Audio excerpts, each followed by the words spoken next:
each and every one of you guys sitting in those stands, this side or that side, thank you, thank you, thank you, thank you for being here and being a part of this charity race.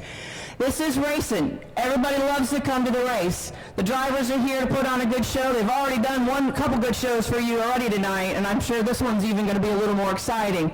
But thank you for coming out and supporting our cause. Cars Racing for a Dream is about a local charity helping local children. So when you help us out, it's going to the kid down the street, in your backyard, your neighbor, your friend's neighbor. It's right here, and I can't tell you the great support we have every single year from our community. We have a great community that loves children, and I cannot truly thank you guys enough. So first of all, I would like all of the racers and the families to give the spectators a round of applause.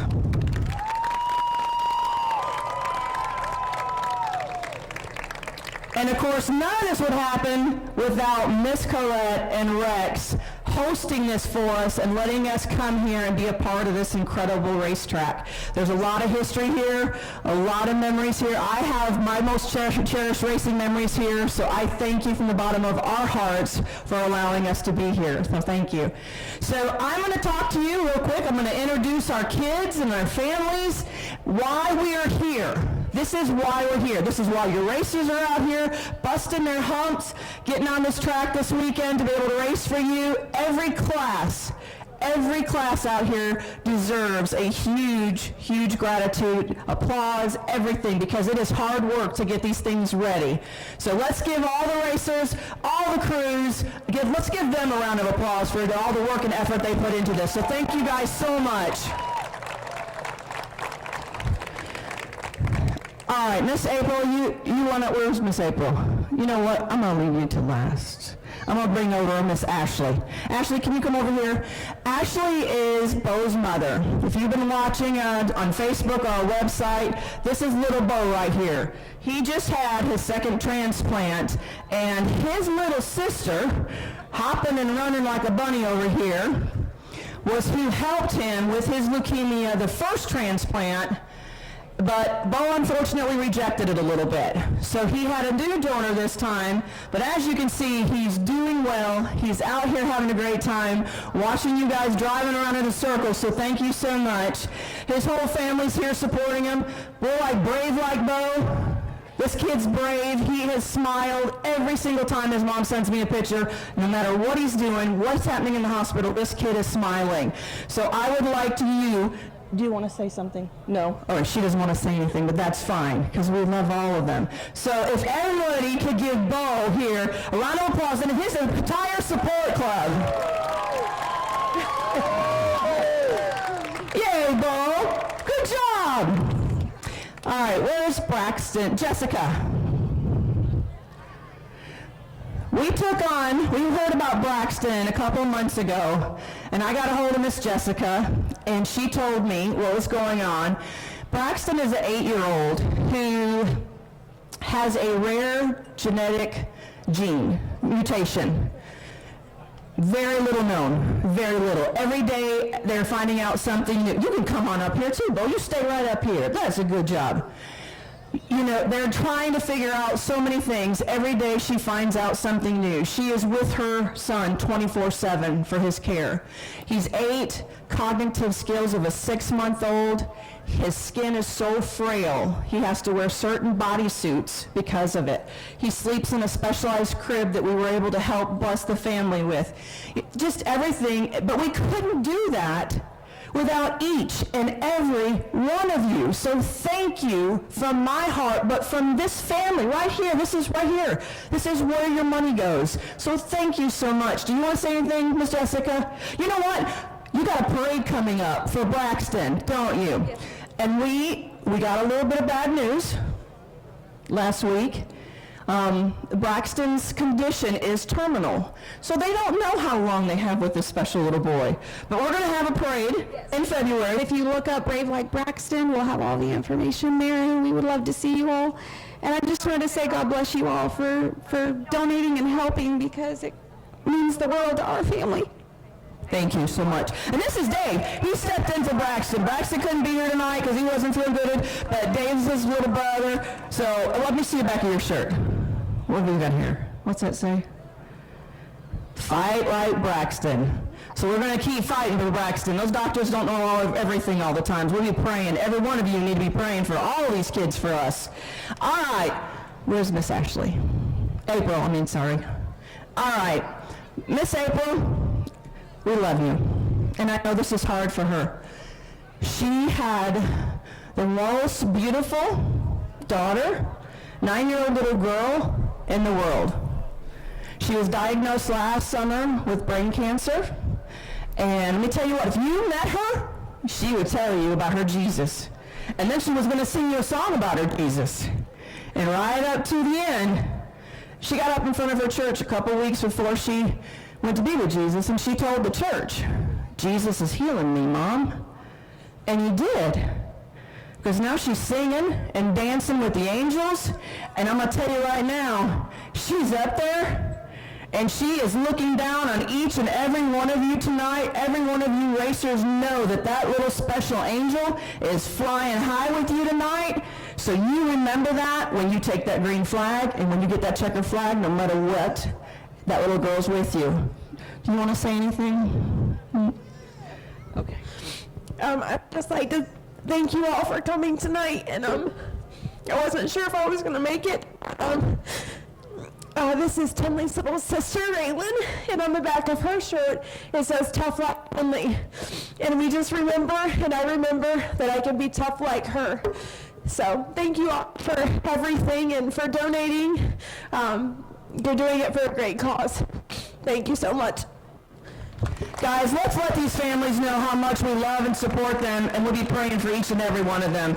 We love you all so very much. And everything that you see going on here, every person that's given their time, effort, money, talent, or whatever, is for you. So please know that, and that continues on. Once you're in the Cars family, you're here with us forever, okay? All right. Love you guys so much. And now we're going, if you guys want to stay down here, we're going to bring the sponsors in, and we want to congratulate them and thank them. But we wanted them to see what they sponsored, who it helped, and why it helped so much. So thank you guys so much for being here. I know sometimes things are hard, but you know what? She is happy you're here. She'd be telling you, good job, Mama. I know she would. All right, Miss Colette, where's the Hubbard family? Ah, there they are. You guys kind of come over here. You got to remember, too, guys, on any of these sponsors, these guys do it year after year after year. We can't thank them enough. And I know personally, you guys donate, you buy raffles, you buy auctions, you let our kids come and be their special kids. What? Okay, and she, you know, those kids are like kings tonight. Bo, I don't know how many hamburgers he's ate tonight. And his sister told him, hey, you want peanuts too. So, you know, yeah, he's just shaking his head over here. So I'm going to let Naila tell you. Mike's going to tell you. Okay, tonight we've presenting the race. We're sponsoring the Pure Stocks also, but what we're going to do, everything that gets put in the tip jars for our employees, we're going to match it and also give it back to the cause. Thank you so much. We appreciate you guys. Thank you, thank you. It's for the Pure Stock race that they're sponsoring. Okay, so they get the Pure, oh, that's her spa. Yes, it's very nice. That's right. You don't want to go to the spa? All right, the Pro Truck class sponsor is Autotech Collision Center. Charlie, where's Charlie? Charlie Brown, he's coming.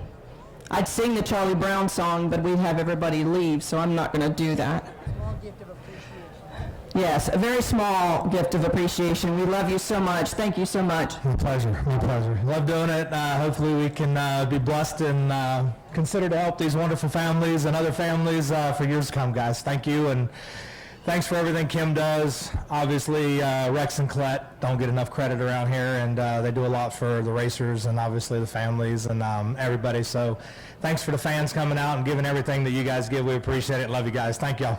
Thank you. Thank you so much, Charlie. Thanks, darling. All right, our Super Late Model title sponsors. We have Robert Benz Roofing, Danny Schofield. What are you doing? We want to say thank you for helping and supporting not just these families here, but all the Cars kids and everything that you've done.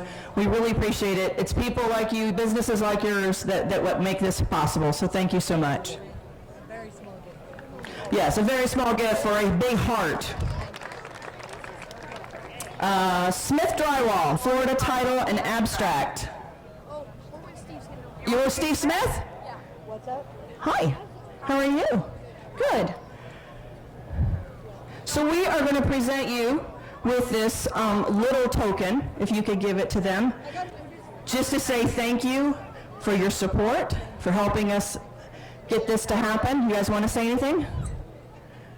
They say no, they don't want to say anything. That's okay. Thank you guys for coming out. All right, what about Steve Darling with SRQ Taxes? There he is.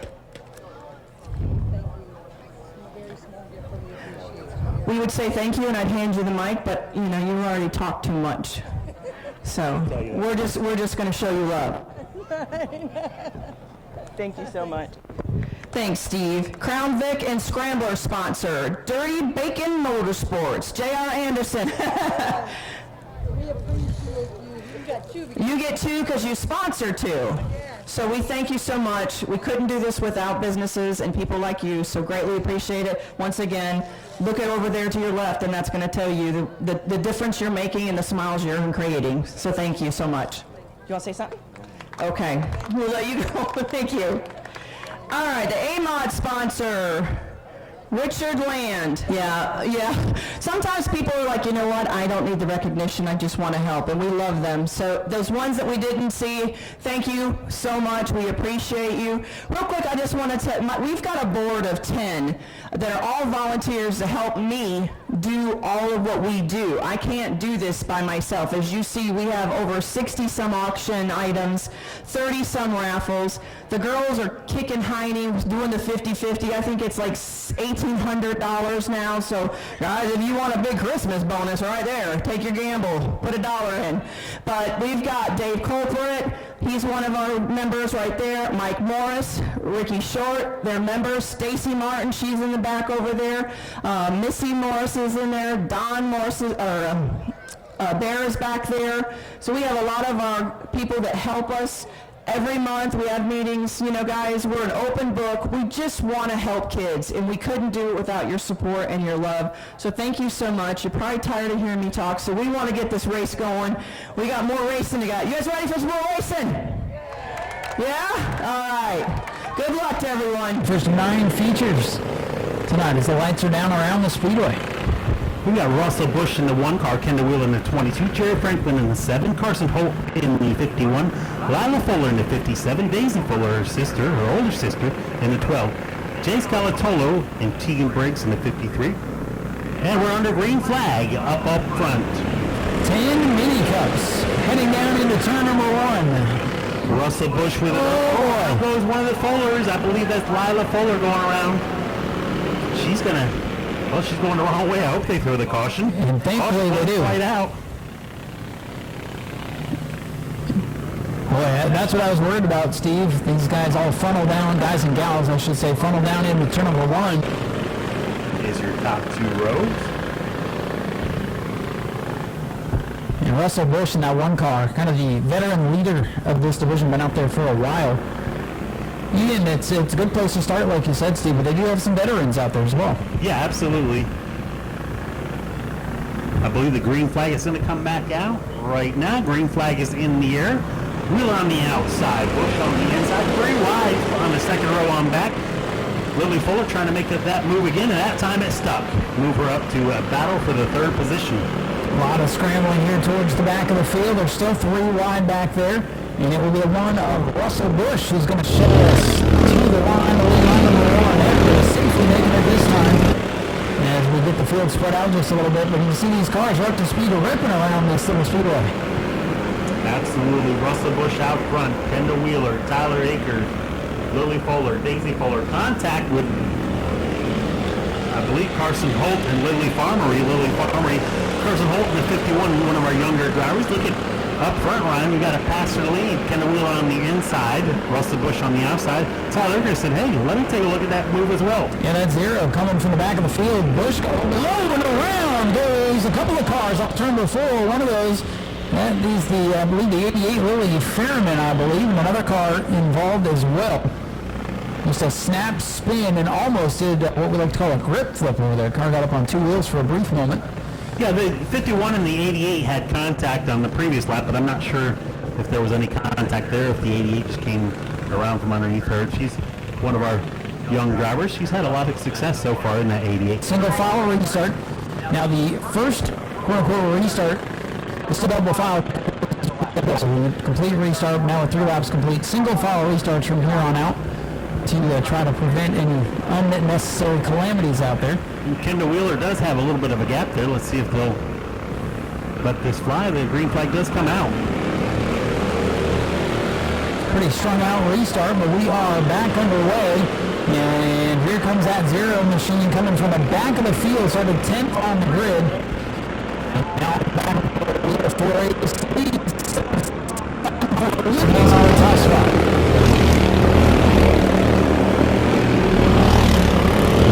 Russell Bush trying to hang on to the third position, right behind him the car that went around on the initial green. Battle for the lead off turn before. Tyler Akers on the inside, Kendall Wheeler on the outside, side by side as they enter into turn 1.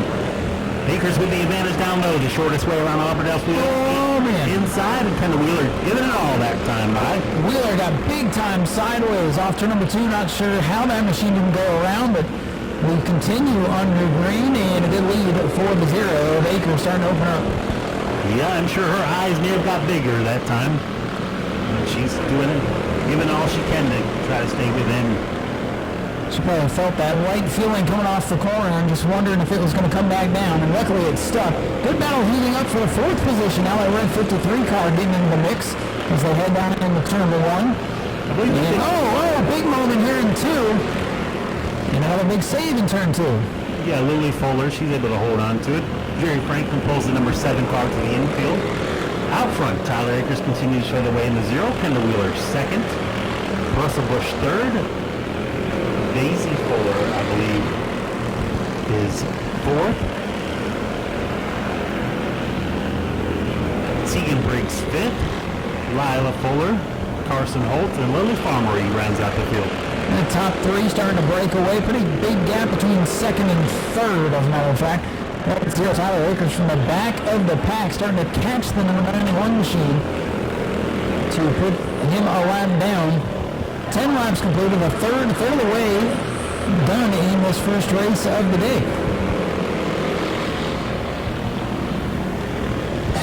Kendall Wheeler trying to put the power down, use the high side momentum of the racetrack to chase down Akers in that 0. But the lead is opening up for Akers.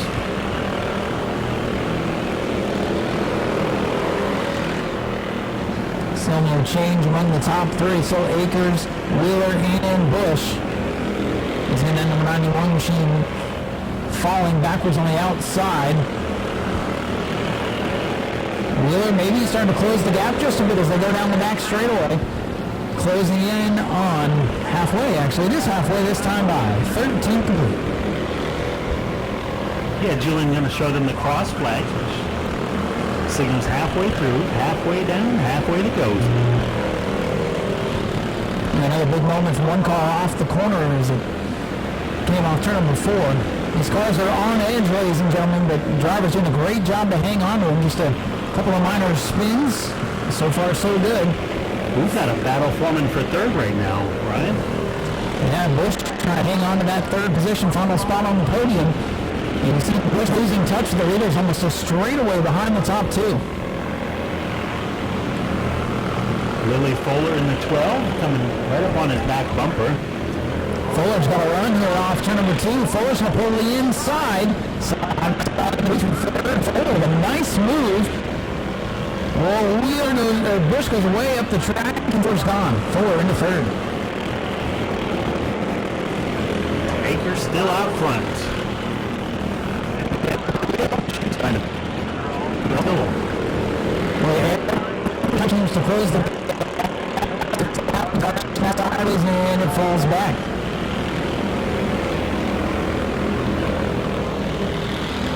18 laps complete this time in the final third of the event. This race just 25 laps. All the other normal features 30 laps tonight. 250s for the Supers and the Pro Trucks. Akers in the 0 car, still your race leader. Wheeler trying to make something happen here with 6 laps to go.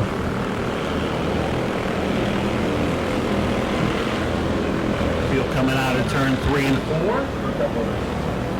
Tyler Akers takes lap 25 laps to go.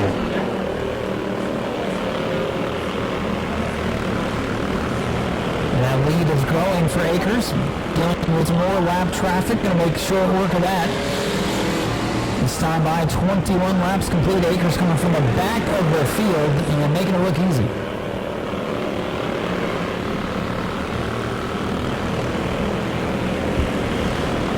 Still out front, Akers, Wheeler, Fowler, Bush, Briggs, I believe it is. It's your top 5. With just 3 laps to go, is it? The leader enters turn 3 and 4. Popsicle sticks this time by. 2 laps to go for Tyler Akers. A dominating run. Wheeler staying in the tire tracks, keeping him honest right now. That's going to be tough to get by him with a lap and a half to go. White flag set to fly. Car 0, Tyler Akers. Takes the white flag. Wheeler's trying to draw in here. It might not be over if there's a mistake up at the front. Wheeler will be there to capitalize. Wheeler again a run. Final trip down the back straightaway. Tyler Akers in 0. Coming off the corner. Wheeler sends it in there. Gets it sideways. Not going to be enough. And Akers is going to win it. Wheeler settles for second. And Fuller will round out the final spot on the podium. As the rest of them battle off the corner and complete the first of 9 features here tonight. Folks climbing out of his car. Your feature winners, Tyler Akers in the 0 car.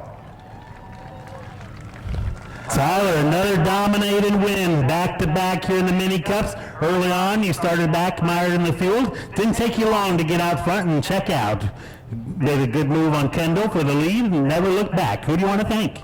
I'd like to thank my mom, Steve Smith, Jennifer Wheeler, and Bubba Healy for spotting for me. Congratulations once again. Tyler Akers in the 0.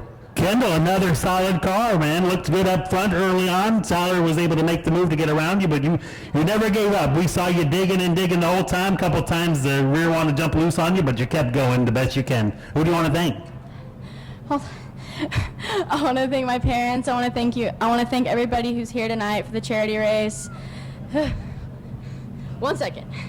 And I want to thank everybody who's helped me this weekend, because we basically had to fix the whole car yesterday, but it was a really good race, and I'm really proud of Tyler. He did really good. Congratulations. Another solid win here, or solid runner-up finish. Did I get him mixed up? Daisy. I didn't bring my list down tonight. I apologize, but congratulations. Another solid run. Who do you want to thank tonight, Daisy? I want to thank my sponsor, Fireplace Installer. I want to thank my dad for working real hard on the cars tonight. I want to You gotta come below the fence, believe it or not, just down here just a little bit. I want to thank Jerry. I want to thank my uncle for coming down and spotting for me. I really appreciate everybody's help. Congratulations, another solid run here in 2022. Our young up-and-coming drivers, folks.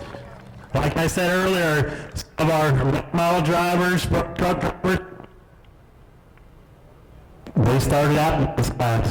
Go to patreon.com/Speedway Video now. 9th, Chris Rummel in the 10th position as the field begins to pick up steam. They've been given the 1-to-go signal.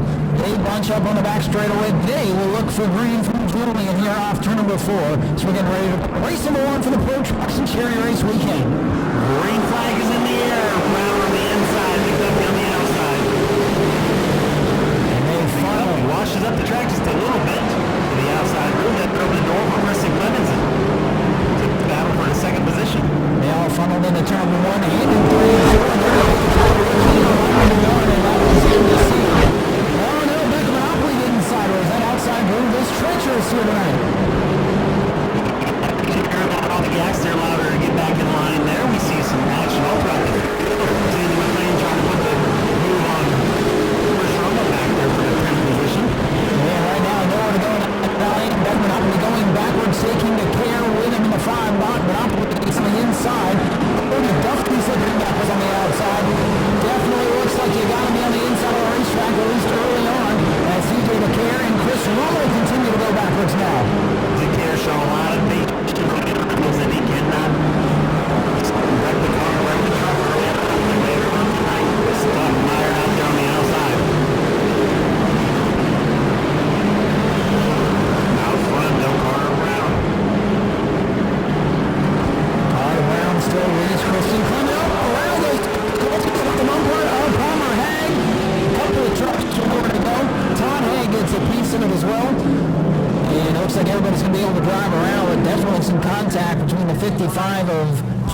flag and the 19 of Colts Diesel.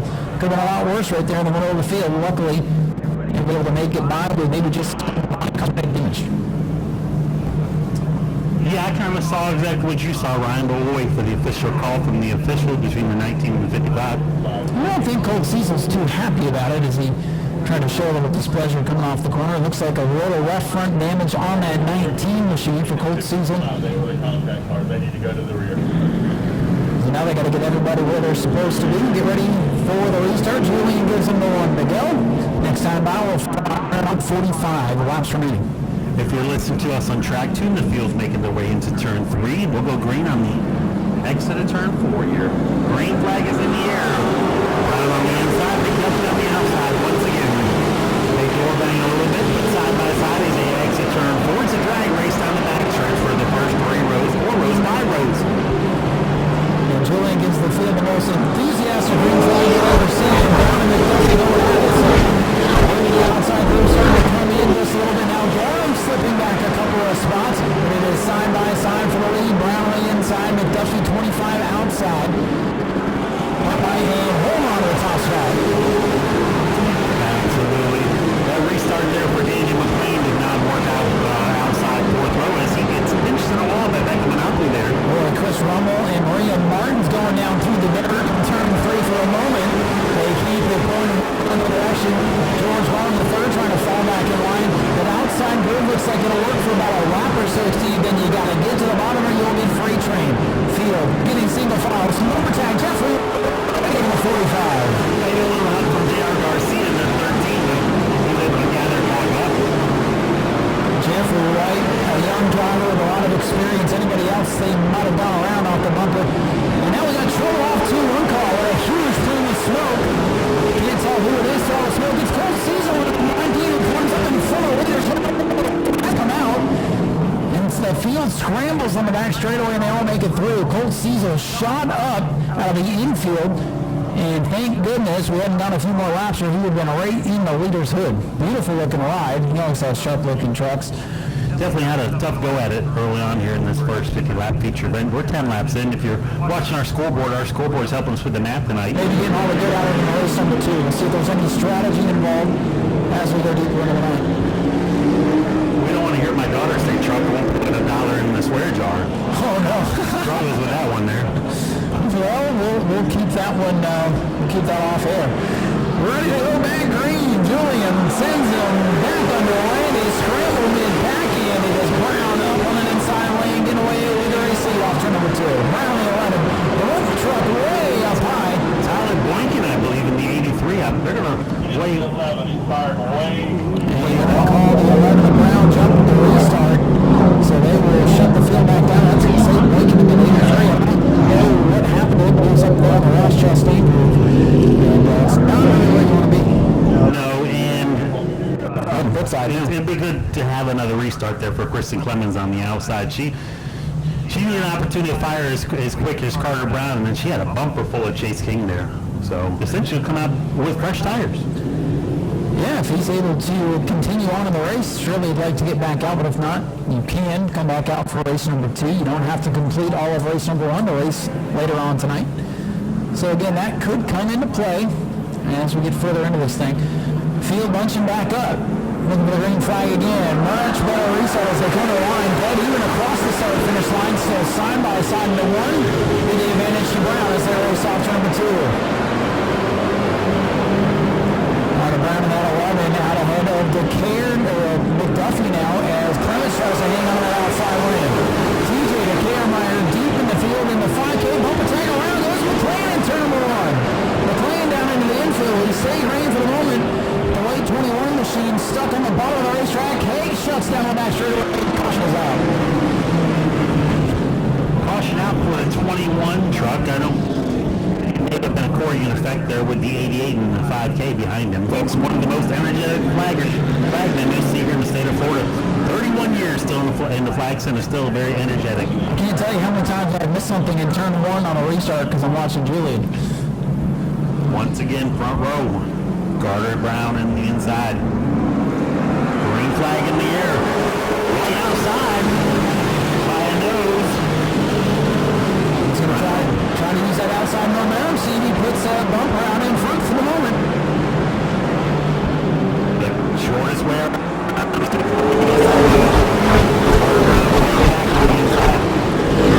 White may have led that lap by a bumper. Those two are leaning on each other. So side by side, 11 to Brown on the inside, 45 left.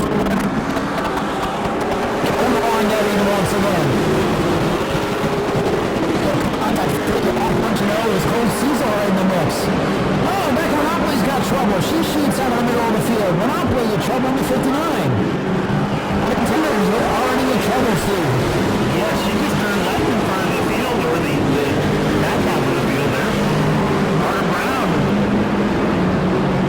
really moved to the inside and out front now. Looking out, moving up to that outside front row is going to benefit Jeffrey White. He has track position in the second spot. Now I'm going to try to find him along the racetrack. 35 left. 5, 6, 7 crash with a good shot of wind. Maybe some more.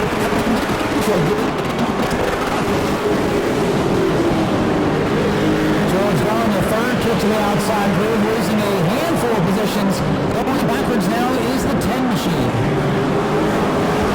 Brown with about a two-truck length lead out front. Back to Brian Millar, who's under pressure from Cody McDuffie. McDuffie's going to lead to the inside, trying to make the pass. Little contact. McDuffie allows him to gather back up. McDuffie, 25 on the inside. Jeffrey White on the outside, 45 trying to hang on. Here comes King now on the 24. 3 cars under a blanket for the second spot as George Hall pulls to the infield. Jeffrey White sideways again, going to burn up that right rear tire if he keeps doing that. Yeah, he got a little bit of help there from Chase King in the 24. George Gorham, the third, pulls to the infield with the number 10 truck.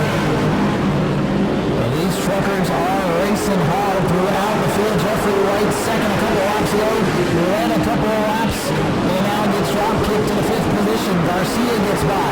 Romo now closing in, and into the mix comes the 5K of TJ DeCare.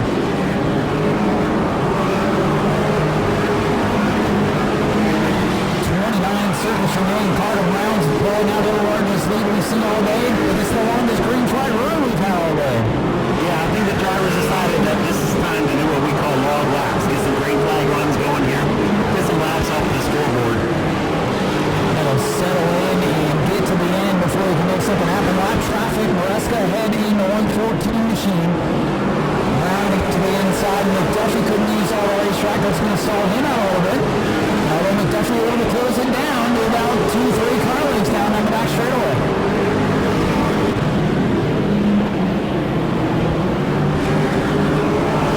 Brown out front, McDuffie second.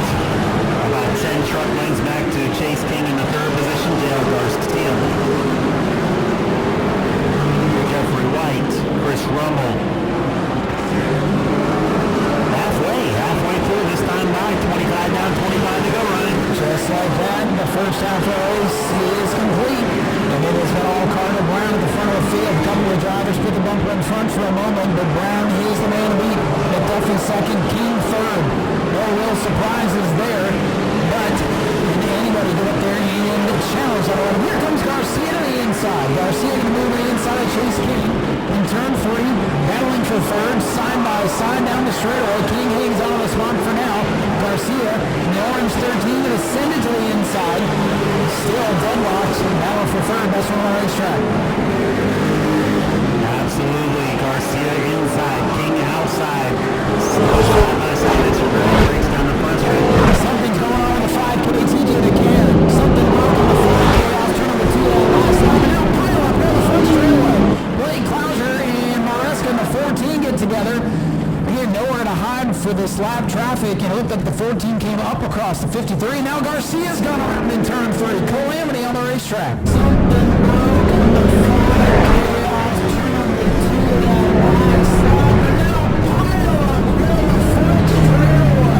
Tough break for Martin Maresca in that 14, all torn up here. Got into it with Blake Clouser. I just saw the contact with the wall, so I'm not sure what happened first, but the 14 and 53 came together. I'd been noticing the 14 had been lapped, and it's really hard to get out of the way when you're a lap machine. Not only in the corners, but everything funnels and narrows here on the straightaways. Those two came together, And you see the 14 all torn up. That's going to be tough to get that machine back together for race number 2. They'll have a while to work on it. All that money going to charity tonight. And if that's not your bag, you can get in on the 50-50 raffle tonight. That'll help donate to the charity as well. Let's also give a shout out to the Hubbard Family Trucking. They've stepped up to be the presenting sponsor here this weekend. They're also matching the tips from the concession stand today to donate to the charity. So we appreciate them stepping up and helping out the whole program tonight. You mentioned Steve, Auto Tech Collision Center, sponsoring the Pro Truck class for their twin races. A number of sponsors stepping up for the Super Late models tonight. Robert Boone's Roofing, Choo-Choo Lawn Equipment, Smith Drywall, Florida Title and Abstract, and something called SRQ Taxes, which you may know a thing about.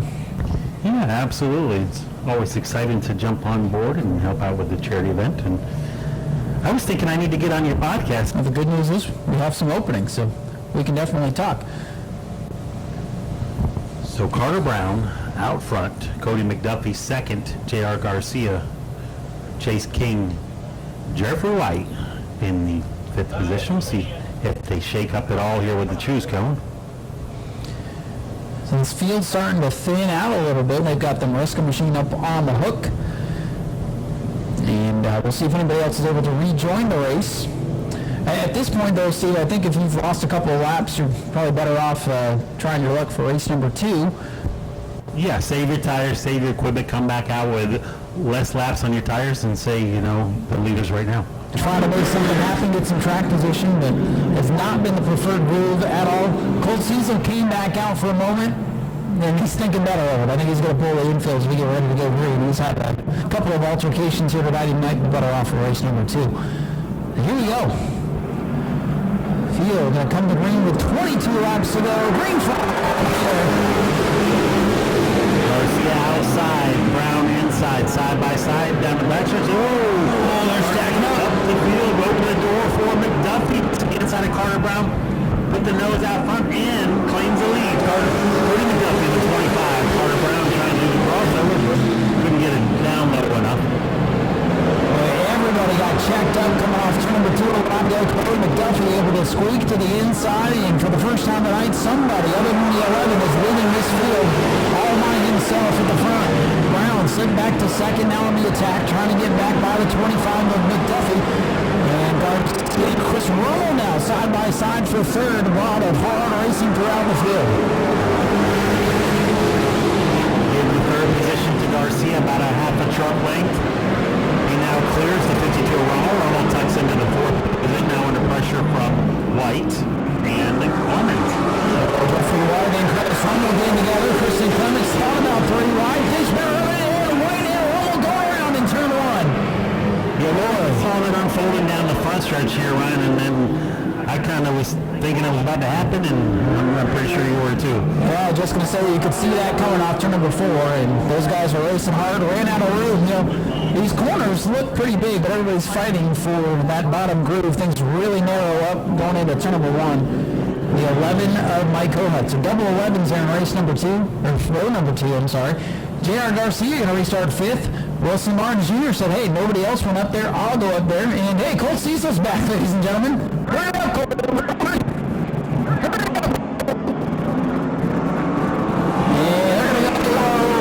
No restart. Got a slow truck.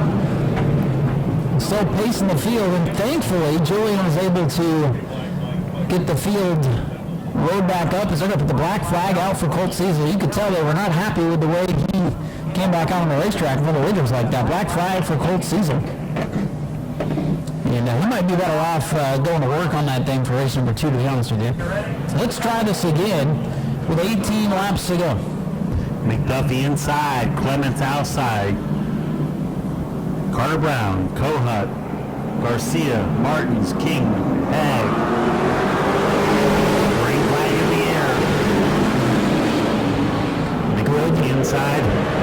Good clean restart there, Steve, but we are deadlocked for the lead.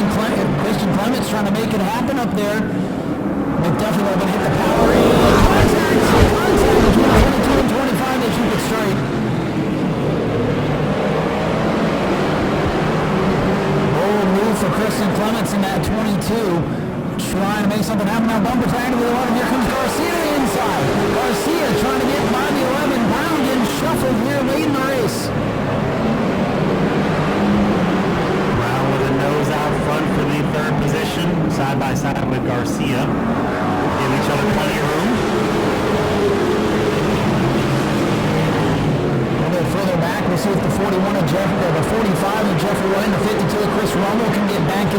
race. Two trucks trying to break away. Cody McDuffie, Kristen Clements, and Carter Brown was able to hold off Garcia for third.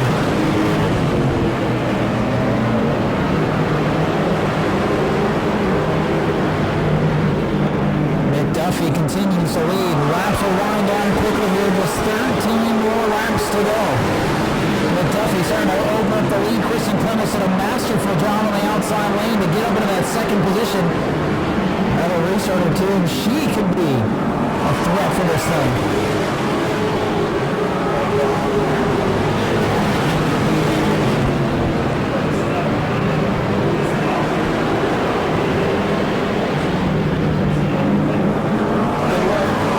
McDuffie in the 25 brings us back around 11 laps to go. Kristen Clements starting to fade a little bit in that 22. Carter Brown in the 11. J.R. Garcia and Chase King are top 5. And it's Wilson Martin Jr. and Jeffrey White making passes coming up through this field. Keep on the 45. Jeffrey White probably needs a yellow flag to be a player again, but he's up to 6, getting by Wilson Martin Jr. in the 8. McDuffie still leading. Inside of 10 to go. 9 circuits remain. Field pretty much strung out single file. Kristen Clements in the 22, shooting the lead up. It's about a truck length and a half now for McDuffie. 8 laps remain. McDuffie, Kristen Clements, Carter Brown, J.R. Garcia, Chase King have broken away for us in the back. They're going to try to settle amongst themselves. A yellow flag would change the game, but right now things are pretty clean. They make it another 6th last year. It's time for McDuffie. McDuffie's lead 2 truck lengths right now over the 22 of Kristen Clements. The early race leader, Carter Brown, got shuffled out and has not been able to make his way back up to the top spot. Tough to pass when you get shuffled like that. Now just 5 to go here in race number 1. 5 laps to go for the 25 of McDuffie. 4 to go. 4 circles remain for the 25. Kristen Clements not close enough to use the bumper. A lot of space between the entire pack right now. If you have anything left, you've got to show your hand now. 3 to go. To McDuffie. 3 laps remain. I don't know if they'll catch him without a yellow. Right now, this race has a green flag. Look to it. 2 laps to go. 2 to go for Cody McDuffie here in race number 1. Pulling away from Kristen Clements now. Clements falling into the clutches of Brown. The battle might be for second here with a lap and a half to go. McDuffie, 25, coming off the corner. He'll see the white flag. 1 lap to go in race 1 of the Pro Trucks. Cody McDuffie racing for a dream here tonight to win on Charity Race Weekend. And he is coming corners away. Coming off corner number 4. Race number 1 for the Pro Trucks goes to Cody McDuffie. Second will be Kristen Clements. Third to Carter Brown. J.R. Garcia, Chase King, Jeffrey White, Wilson Martin Jr., Palmer Hag, Chris Rummel, Michael Remy, and Jack Hall rounding out the field. Ladies and gentlemen, let's hear it for Cody McDuffie as he's climbed out of truck number 25. Winning race number 1. Oh, Cody, I was telling everybody earlier, anytime this truck is in the pits for a big race, everybody's got to look out, but race did not get off to a good start for you. You got shuffled back, looked like the outside groove was extremely treacherous tonight. Yeah, if you want to know the truth, I got doored by the 11 at the beginning of the race, and, that just pushed us all the way back to 5th or 6th, and we had to fight our way back up to the front. Once again, I couldn't be more proud of all of them. Just my whole team and the countless hours that they put into our race truck to make it win, Also like to thank all of my sponsors, Tesco Incorporated, All-Star Grill, Harden Engine Service and Race Car Fabrications, and also Q-Auto Ninja Attorneys for all their help, continuous help throughout the year. And most importantly, I'd like to thank all the fans, especially all of my fans in the crowd. Thank you. I'd like to thank everybody for coming out, and at the end of the night, I'd still like to remember why we're really racing tonight. In addition to that, I couldn't be happier with winning the first race. Thank you. Well, you still got a second race coming up here. Did you expect Racing 1 to be that wild? You got to expect anything, you know. I didn't expect it to go particularly smooth. You know, this is the last race of the season, and we're racing for a lot of things that are on the line, and I'm just here to race hard and hopefully win. Thank you. Well, they better look out in race number 2. Let's hear it for Cody Tuffy, the race winner, race number 1. You used that choose to get up there and get a run for your money, and it just wasn't up. But second spot, still very, very good for you. Yeah, we took the last shot we had for the night. Thanks, Steve Smith. It worked for Cody over here. We'll just bring everybody over. So, tell us about your race there. I don't know. I don't do public speaking very well, if you can't tell. But I want to thank Steve Smith and Jennifer Wheeler for letting me drive their truck, and Kendall Wheeler, Richard Brinson, Cody Brinson, Jennifer Brinson helping out, and Charlie Brown for sponsoring me along with my dad. You do a lot of your speaking on the track, but let's hear it for Kristen Clements bringing it home second in race number 1. Carter, great race for you today. You led a lot of this thing, and Cody McDuffie, he's so good in these truck races, but you got a strong truck. What's it going to take to win the second race? Well, we're going to have to loosen it up a little bit. It got a little bit tight on us. I got to apologize to 13. We got together, and I tried to keep off them, but the thing just kept going up the racetrack. I had the wheels cut hard left. It just kept going. I don't know if we got locked together there or what, but I mean, I hate it for us because I feel like we kind of lost that race because of that. But I got to thank all my crew guys. They've given me a bad, fast truck all weekend. We got some work to do for the second one, and hopefully starting in front of them, we can pull it off this time. But evidently, this ain't about starting in front of them. It's about where he finished. We led a lot of laps, and we didn't lead the important one. But see what we can do. Hey, you go back and make the right adjustments. There's a good chance you'll be up at the front for the next one. Congratulations on third place in race 1. Thank you, Ryan. I appreciate it, buddy. Carter Brown brings it home with a strong third place run. Try to win at race number 2. And head back up and get ready for the next race. So a lot of racing to come here at the Auburndale Speedway tonight. Go to patreon.com/Speedway video now. We'll turn them loose next time for 30 laps. Steve Darling. Well, it's going to be interesting watching Steve from the pole position here. Yep. He told me his car was junk in practice. So look out, turn number 1. Right, the 4-cylinder division getting ready to go. Steve Darling down the inside. That's to green. And look at this. Here comes CJ Creech looking for a hole through the middle. Steve got through 1 and 2 pretty good. As they're getting together there for the third spot off of turn number 2, we've got the 2J and Joe Cleats around in turn 2. He's got it fired back up, so we'll stay green. Bubba Healy going to get clear of Steve Darling to lead lap number 1. Bubba Healy able to also lead away from Steve, and Steve don't look half bad from being junk in practice. CJ Creech getting kicked to the outside. Here comes Aaron Foy. That 7 machine looking down to his inside. CJ got left up on the drop of the green flag, kicked to the high side, and he's dropping backwards. Welcome to Auburndale, CJ. CJ Creech and Aaron Foy going at it for that 5th spot. Random hill draw for the starting positions here today. And that's really mixed up the field a little bit. A lot of the track regulars having to come from deep in the field. Kirkland, the 95, Ray Gainey, 42. Really nowhere to go right now.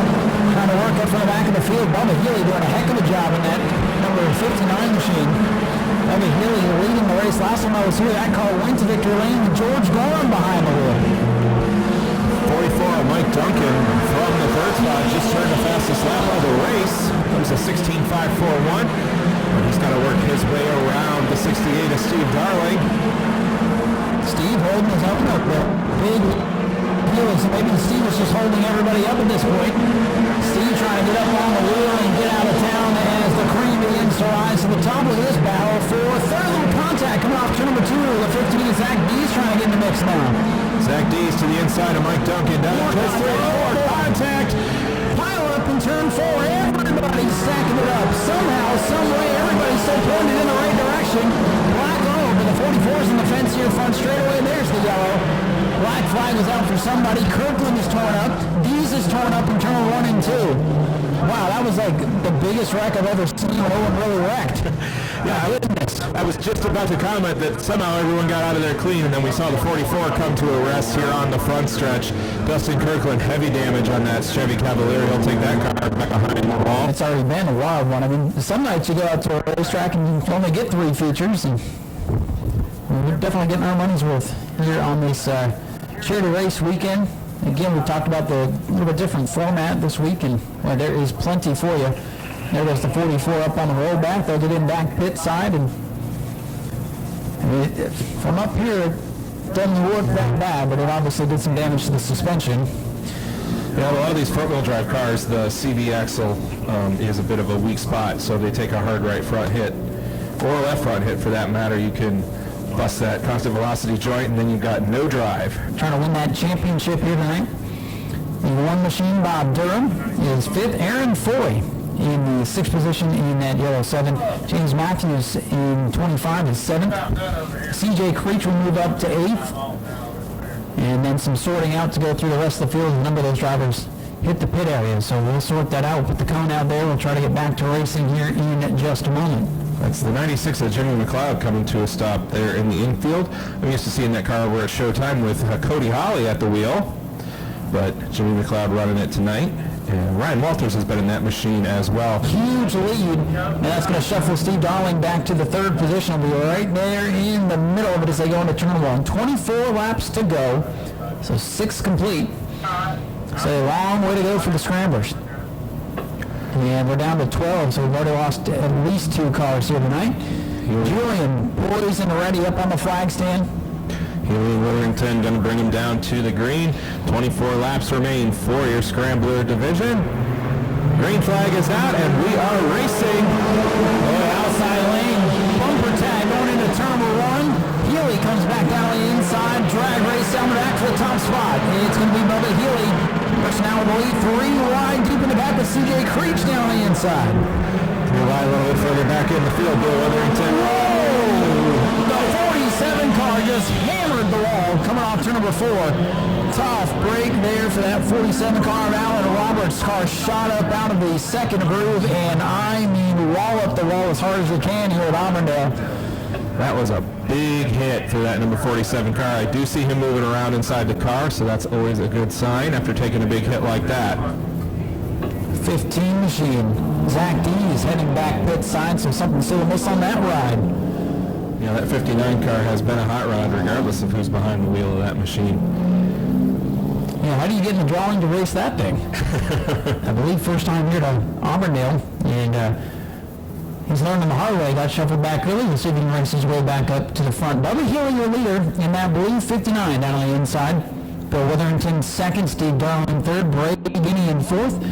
And then that 25, James Matthews, going to restart in the 5th spot as we get ready to bring him back to green flag racing. 23 laps remain for your Scrambler division. Green flag is out. We are racing Bubba Healy. Bill Witherington get another great start on the restart there. Not quite able to clear Healy going down into 1 and 2. Side by side for the race lead down the back straightaway. Healy to the inside. Witherington to the outside. It's going to be Bubba Healy with the advantage again off of turn number 4. Well, it looks like they're going to eat Bubba up on these restarts, and goes into that corner, rips around the inside and takes off. That neon is all wound up, and CJ Creech getting shuffled backwards again in his Ford. Up front, still with 59, Bubba Healy, Steve Darling, and Bray Gainey going bumper to bumper for the 3rd spot. Gainey on the outside has the advantage as they go on 1. Bray Gainey moving up into that 3rd spot, chasing the track championship here at Auburndale Speedway. Bill Witherington not letting Bubba Healy get away, though. Still maintaining less than a half a second, or less than a second, excuse me, between those 2 cars. 25, Matthews doing some agricultural racing down in 1 and 2, kicking some dust up. No harm, no foul. We stay under running. Matthews having a good run up to 5th, sets his sights on the track announcer at Auburndale, Steve Darling for 4th. Matthews running up on the 68 of Darling. But here comes the 27 of CJ Creech. Not letting those drivers get away from him either as we're single file most of the way back through the field. But here comes that number 42 station wagon reeling in your top two. Yeah, I think the race just starting to heat up now. Witherington and Bray gaining two names that I see on the top of the score sheet. And a look at the results here in Auburndale on a weekly basis. It is a three-car race. Throw them under a blanket as they come off turn number two. Witherington, orange 46, looking to the inside. Matthews is sideways and running two, gathers it back up. Three cars racing for the lead as they come to the line with now 16 laps to go. Witherington trying to peek to the inside of Bubba Healy. Healy slams the door on him on corner entry. Here comes Bray Gainey, thinking about making it three wide. Witherington to the inside, going into three for the race lead. He's now got that preferred line off of turn number 4. 46 is your leader at the line, but he's not clear of that 59 machine just yet as they come up on the lap car of Joe Cleats. They caught that lap machine at the best possible position, able to get him to go way outside. They get around him, still three cars battling for the lead, but it is Witherington at the top spot. Gainey in the station wagon moving forward now as well. Bray Gainey now up to second in that number 42 machine. Speed is about to be all over the back bumper of the 46 of Bill Witherington for the race lead off of turn number 4. Gainey peeking to the inside, going into 1. Not going to be able to get there. Trouble for the 27 to CJ Creech, who pulls that car down into the infield. Look at Dustin Kirkland, 95 car making his way back up into the mix.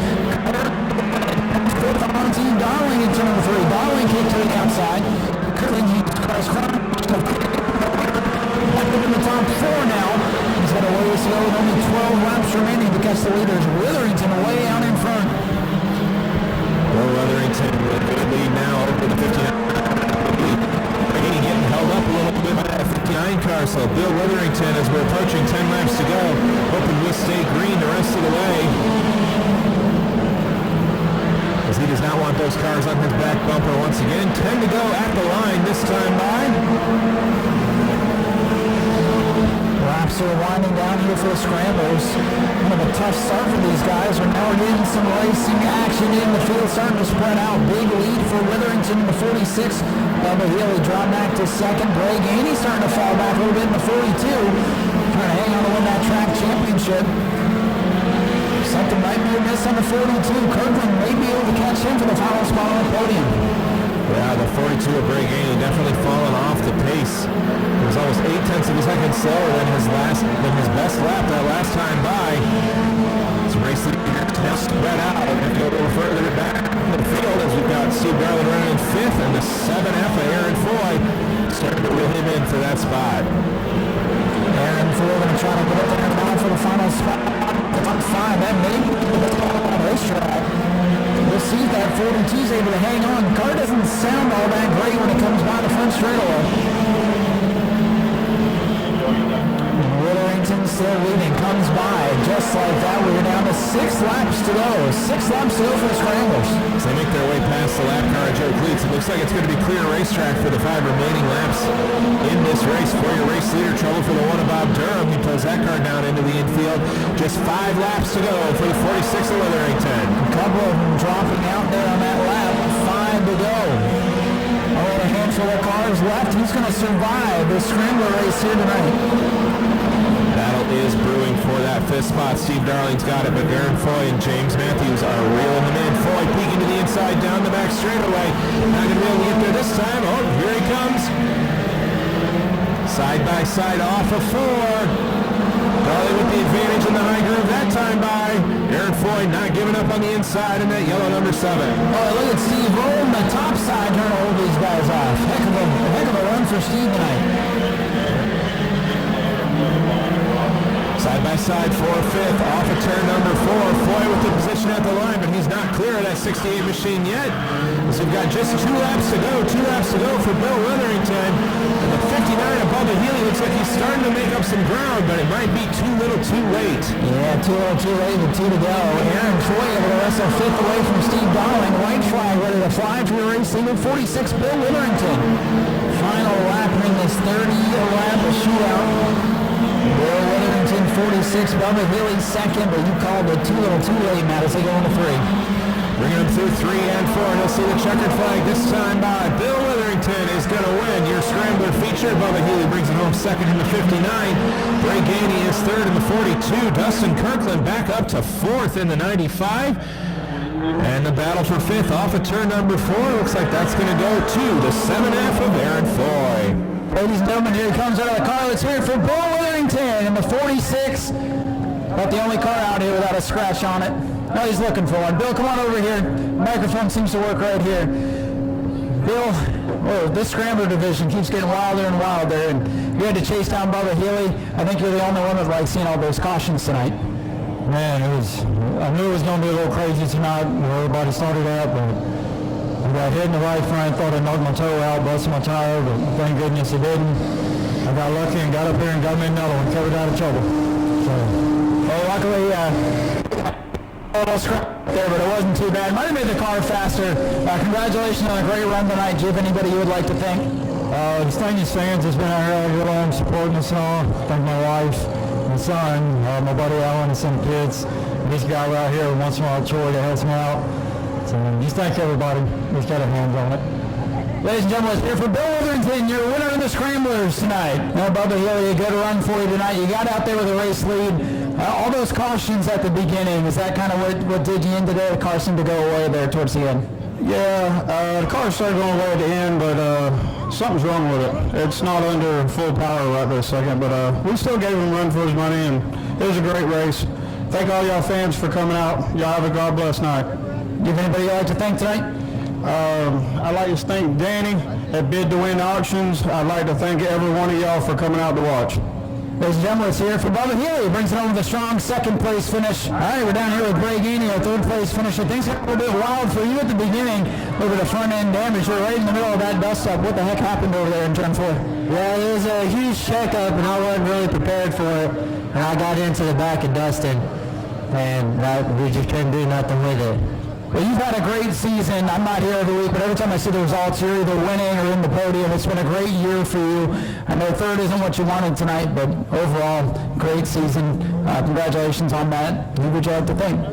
Yeah, it's we had a phenomenal season this year, and I couldn't be any more proud of myself and my dad and my papa for making this happen. And we was going to creep up to first, and then Bill Noter with about 10 to go and started fading. But yeah, it's been a great year all year for us, and I'm glad we can get it in the victory circle. Well, I wondered if something happened, because it looked like you were coming and then you slowed up, but you had a blow motor and still finished third. At least it waited to the end of the year, right? Yeah, it's the Lord looking after me. Waited all year to make something happen, make a motor blow like this happen. But I'm glad he waited till the end of the year to do it. But I'm just very thankful for everybody and for him as well for keeping us safe. Well, Bray, congratulations on the third place from tonight. Let's hear it for Bray Gainey in third place here tonight. Go to patreon.com/Speedway video now. Here goes Francisco. He's going to make it. Good news. All 18 going to make the car. Lights are out.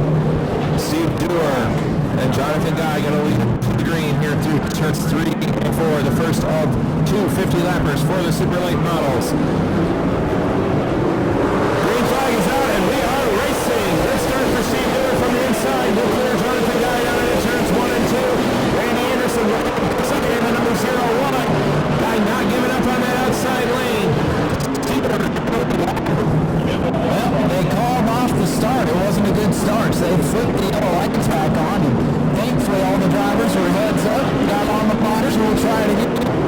Julian's ready. Come on. Pretty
going for a spin as well, but Brian Dewar getting the worst of that.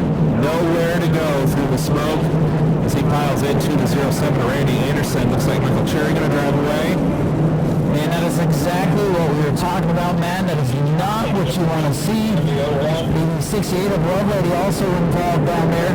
Brian Dewar took a good shot on the side of the 01, but able to drive away. It might be hopefully just cosmetic damage on the right front of the 97. We'll see how bad it is on the Anderson. He was the first one to go around, and when you spin from second or third in front of this big field of cars, it's nothing but trouble. Looks like the 97 of Brian Dewar taking it back behind the wall, leaving a bit of a trail of fluid, but hearing over the radio, thankfully that is just water, so shouldn't bring up too much of a cleanup for that right there. Yeah, luckily pretty warm evening, all things considered, for December, so if you run the cars over that a couple of times, it'll evaporate quite quickly. And there goes the 01 of Anderson. Not the ride he was hoping for tonight, especially with 46 laps to go in race number 1. A lot of drivers electing to stay on that inside lane, so they feel like that is the place to be. Getting ready to go back running 46 laps to go, just 4 laps complete. Speedway in the 1, Chase Lovelady in the 8, trading some pain coming the line. Green is out, 4 corners into turn 1. Side by side through 1 and 2, Chase Lovelady with a run on the outside in that number 8 car. He's going to pop down in front of Steve Dewar. Chase Lovelady to the lead. What a power move for Chase Lovelady. He knew that car was fast, and he just proved it to all the no-sares, taking the lead. And TJ DeCare in the 5 making his way up some bumper track throughout the field. They're stacking up. Bray Holmes driving to the infield, into the side of George Hall in the 12. Starting to see the foul out here. Ray Holmes backing out, Lindborn catching back up. Michael Cherry tried to make a shot on him there, wasn't able to get there. Chase Lovelady, race leader, Steve Dewar is second. TJ DeCare is third. Cody Stickler now fourth, and Adam Briggs rounds out your top 5 in the 14. A lot of times that outside group will work for the Super Late models for a lap or two, and then you just saw the lane rush out on the bottom of the racetrack, stacking up, a lot of fenders being crumpled. Everybody keeps supporting in the right direction. 42 laps to go. Man, anybody muscle by this 8-car Lovelady, I think it's going to be hard to beat that. Steve Dewar has turned some really good laps these last couple of times around the track. He's not letting Chase Lovelady get away in that number 8 machine. Dewar in the 1, he's still right there, right in the tire tracks. TJ DeCare continues to impress out here. No matter what he's driving, he's in third. 421 of Cody Stickler running in 4th. Adam Briggs hanging on to the top 5 over run early on. George Grom Jr. in 6th, starting to work on Adam Briggs in the 14 for the 5th spot.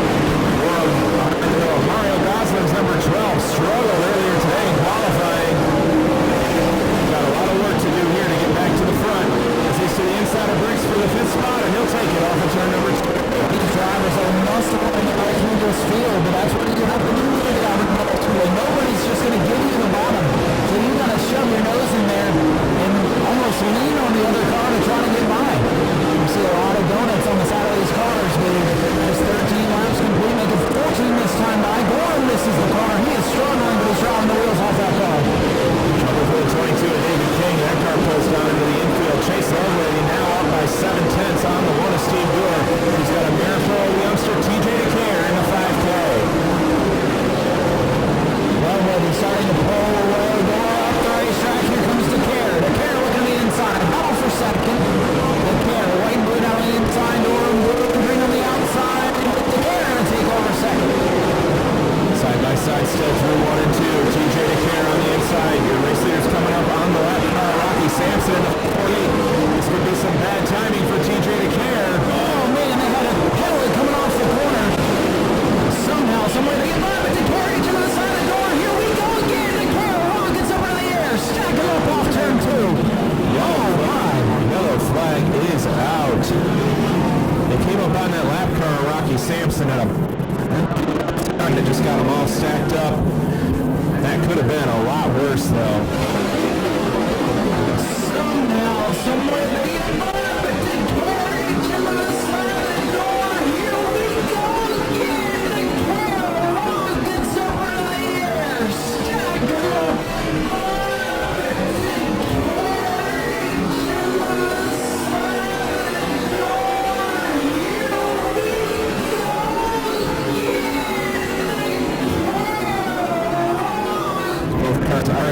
drive away. And not a good day for the doors in turn number 2. And there you see some heavy left front damage, and that is where the 5 of Chequered climbed up and over the top of that tire. Chequered's car was pointed skyward for a good amount of time there. Luckily, in no danger of going over. But a lot of tornado equipment here. Steve trying to get back to the pit area, but right out in front of the 12 of George Gorham. Jr. making some contact.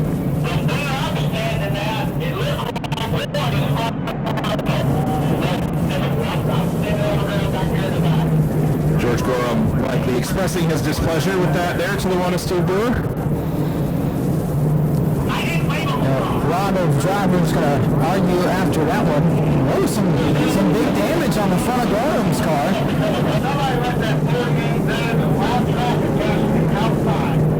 Having a discussion with the Samson machine, car number 48. The slow groove here at Auburndale is on the outside, so they're letting him know, hey, when the leaders catch you, try to give them room so we can avoid a situation, because they were side by side for a second. TJ Chequered had to lift, and I think he was trying to make up a little bit of ground going into one, and might have sent him in there a little too hard. It looked like he got sideways there and clipped the one of Steve Brewer. And it just got worse from there. He hit him just right to go up and over that number 1 machine. Briggs 4th in the 14, and it looks like the M57 of Ray Holmes is going to round out your top 5 here with 33 to go. Contenders with damage. We'll see if anybody's here. We got somebody trying to make it back out. That is the one of Steve Dorr. So he's going to make it back. We'll see if Gorham's able to return or not. Bring him down through 3 and 4. Lovelady and Chequered going to lead him to the green. Green flag is out. We are racing. Very lazy green from Julian. He might be waiting to see if we're going to keep that one or not. We are 9 yellows back out. Track officials not happy with that start. I'm guessing it looked like the 8 of Lovelady got a pretty good jump there. This could be good news for George Gorham. I don't know if they're working on that machine. I can't see the outside of turn number 3 where they're parked, but if they're trying to get back out, this could save them. If not, it'll probably be race number 2 or nothing for George. Does, however, allow the one of Steve Brewer to catch up to the tail of the field. Good point.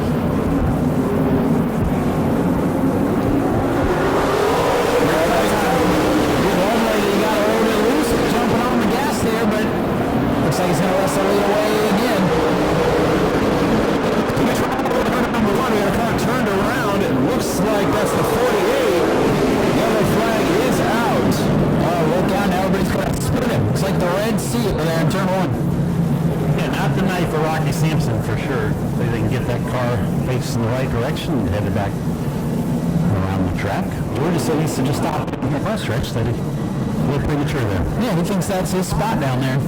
It's been a wild race up to this point, and as Steve educated us earlier, keep your eye on that 10F. Los Francisco, fastest car on the racetrack so far, but still 33 laps to go. Oh, smoke out of the Stickler car. Oh boy, keep your eyes there. Things still could get interesting. Here we go. Back underway. Chase Lovelady on the gas, pulling away on the outside. Chase Lovelady, another great start from that outside groove. TJ Chequered holding strong in second. Cody Stickler trying to get clear of Adam Briggs for that 3rd spot.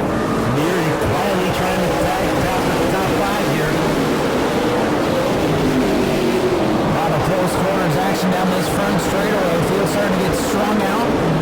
Finally, so boys in contact. John Guyatt went around off the 68 of Hunter Lovelady, but we straightened it out. We're still green. Cody Stickler working on the 5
get old pretty quick. Of the choose wheel, the one of Steve Dorr. They'll put him up in the 6th spot.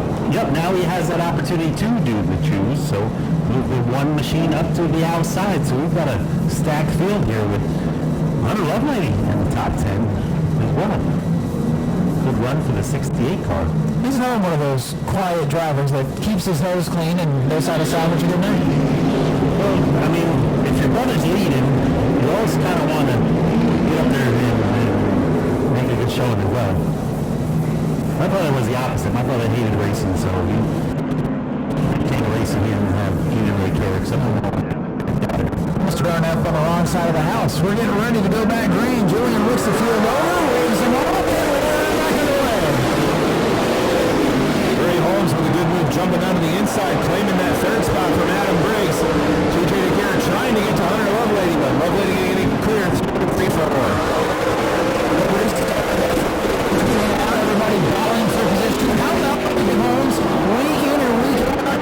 Up into the top. This race his way up. First down to Cam Lovelady. Oh, trouble. Around is John Guy, and Rocky Sampson says, hey, I can do that too. Burkett did go around, but he went around while Bunch was coming into 3, so that was not at least from what I saw. Yeah, I didn't see what that's happened. So he pitched the start of that one. Luckily, nobody hit him. Well, there's the word on the radio is possibly contact with the 68. I still don't think that number 1 car is quite in on to his liking. I don't know. I imagine the toe was knocked in a little bit there, and it didn't. When he restarted that last restart on the outside, it didn't show the typical store restart. So we'll see.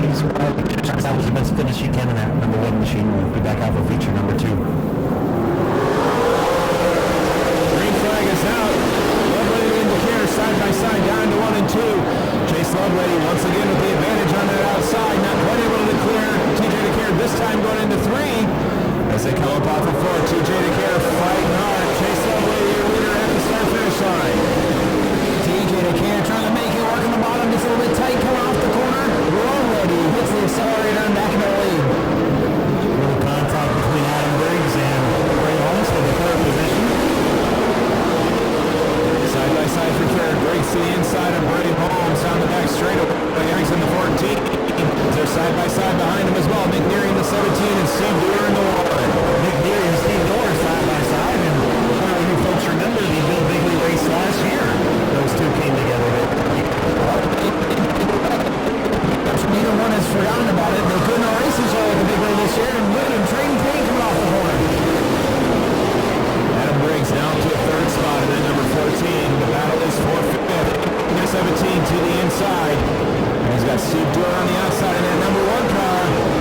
Dorr with the advantage off of 4. Dorr just waiting to hear clear in his ear so he can put that car down to the inside. He will hear that now going into turn 3. Here comes that 10F Ross Francisco. He's trying to follow the one of Dorr through. Neary shuts the door on him.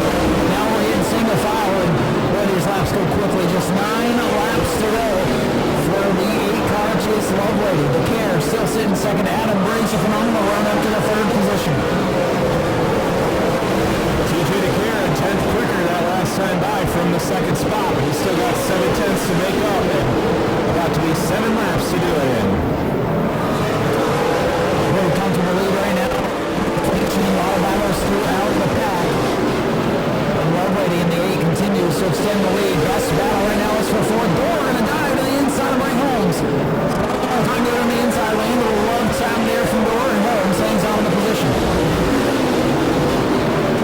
Steve Dorr, after a frustrating start to this race, charging back up through the field. He's put the bumper to Holmes a couple of times, trying to force his way by. Julian gives the field a high 5. That means just 5 laps to go. And I don't know that they'll catch the 8 car without a yellow.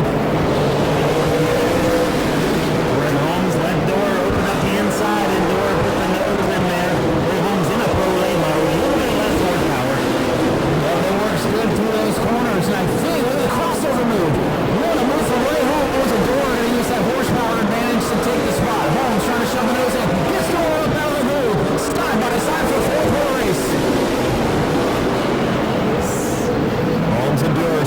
side. Steve Dewar coming out on top on that outside groove once again. Let's see, 2 to go. This time by just 2 laps to go for your Suburban models. And Dora used that horsepower advantage to rock it around the outside. What a recovery for Steve Dora. His night appeared to be over. He's going to salvage something. White flag for Hunter, for Chase Lovelady. Chase Lovelady with 2 more sets of corners. Brings them through 3 and 4. Flag is in it. And Chase Lovelady is going to win your Super Late Model feature. TJ DeCare brings it up second. Adam brings the third. Steve Dewar fourth. And Ray Holmes rounds out your top 5. What a good race for the Super A models here tonight. Chase Lovely getting all his safety equipment unbuckled. Get a congratulations from his brother Hunter Lovely making his way over here.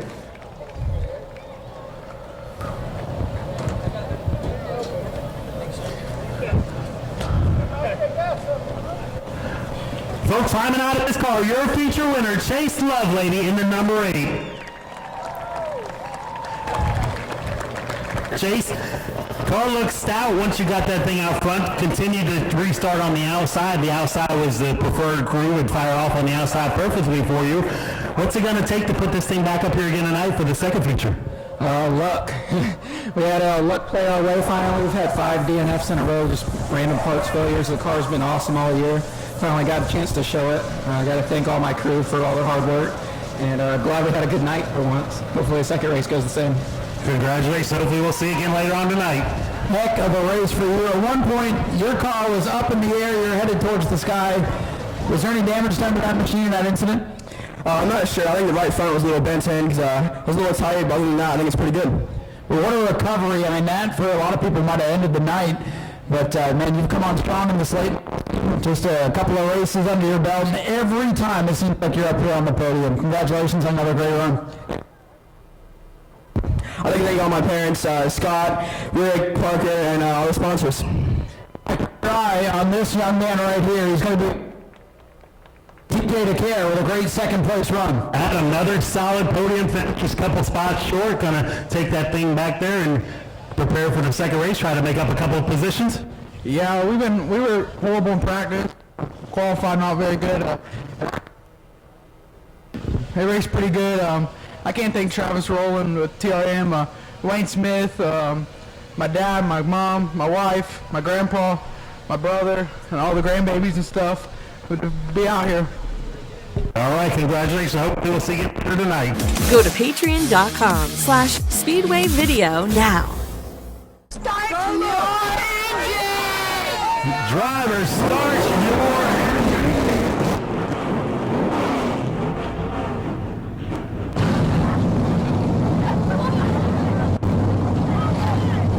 We're doubled up already. With just 1 lap to go, we're about to go back green flag racing. Front row, King of Garcia. Here we go. Getting set. Kristen Clemens quietly on the outside second row.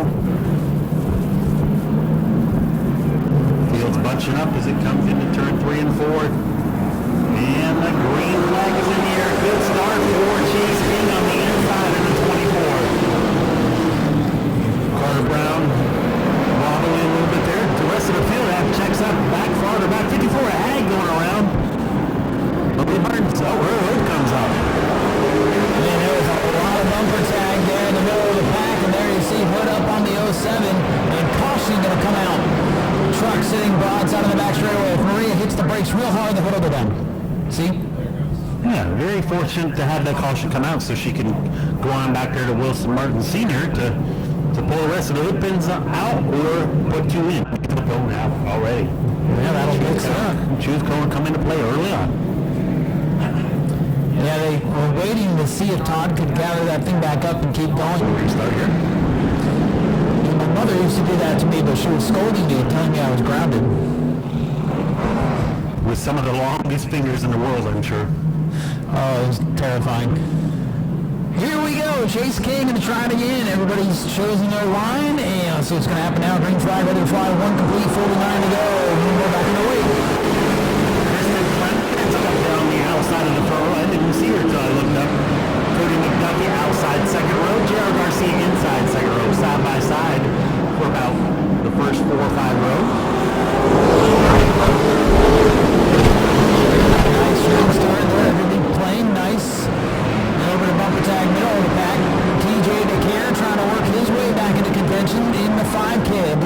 machine. 6 side-by-side for the lead. Great racing. I figured that one to be 22 as Jack Hall pulls off in the double road.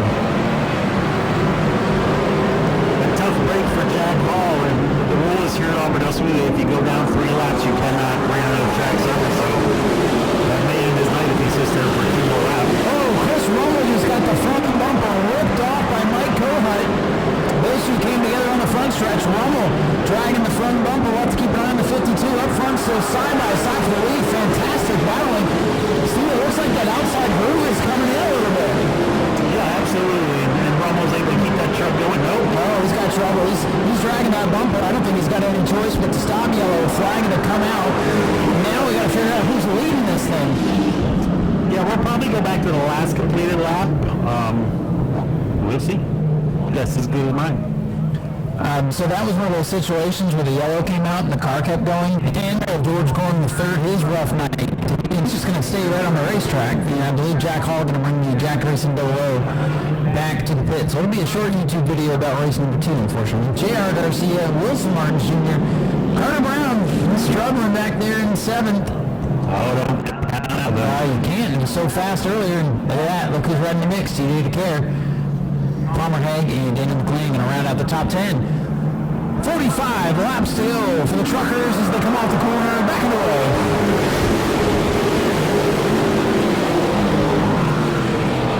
McDuffie down the backstretch. Just about clears the 22. Not enough to quite come down low yet.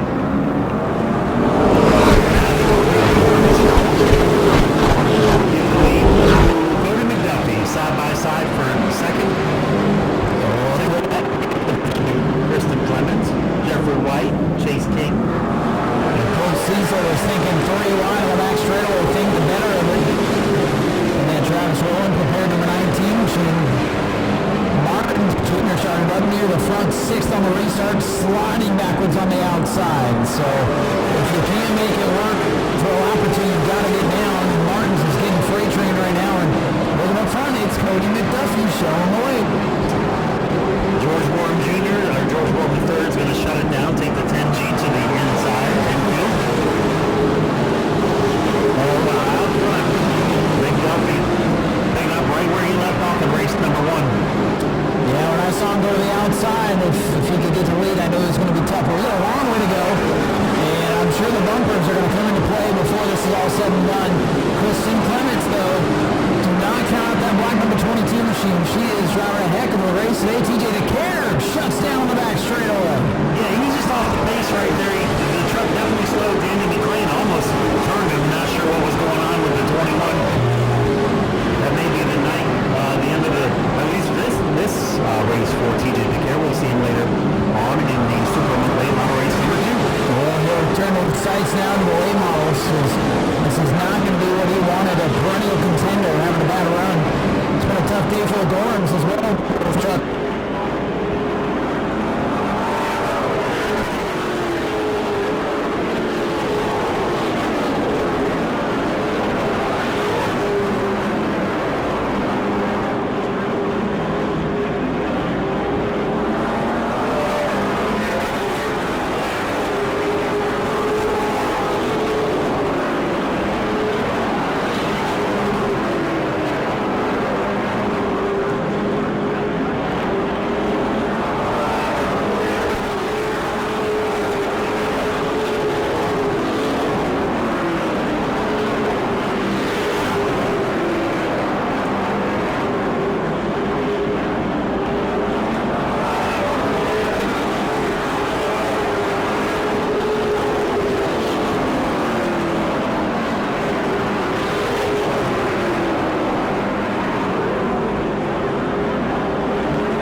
that's a lot transpired. From our vantage point of view, well, it's kind of hard to see turn one here. Both towers.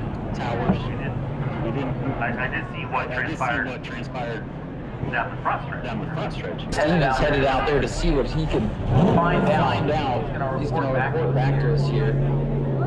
That is I think what a lot of people expected with 9 to go.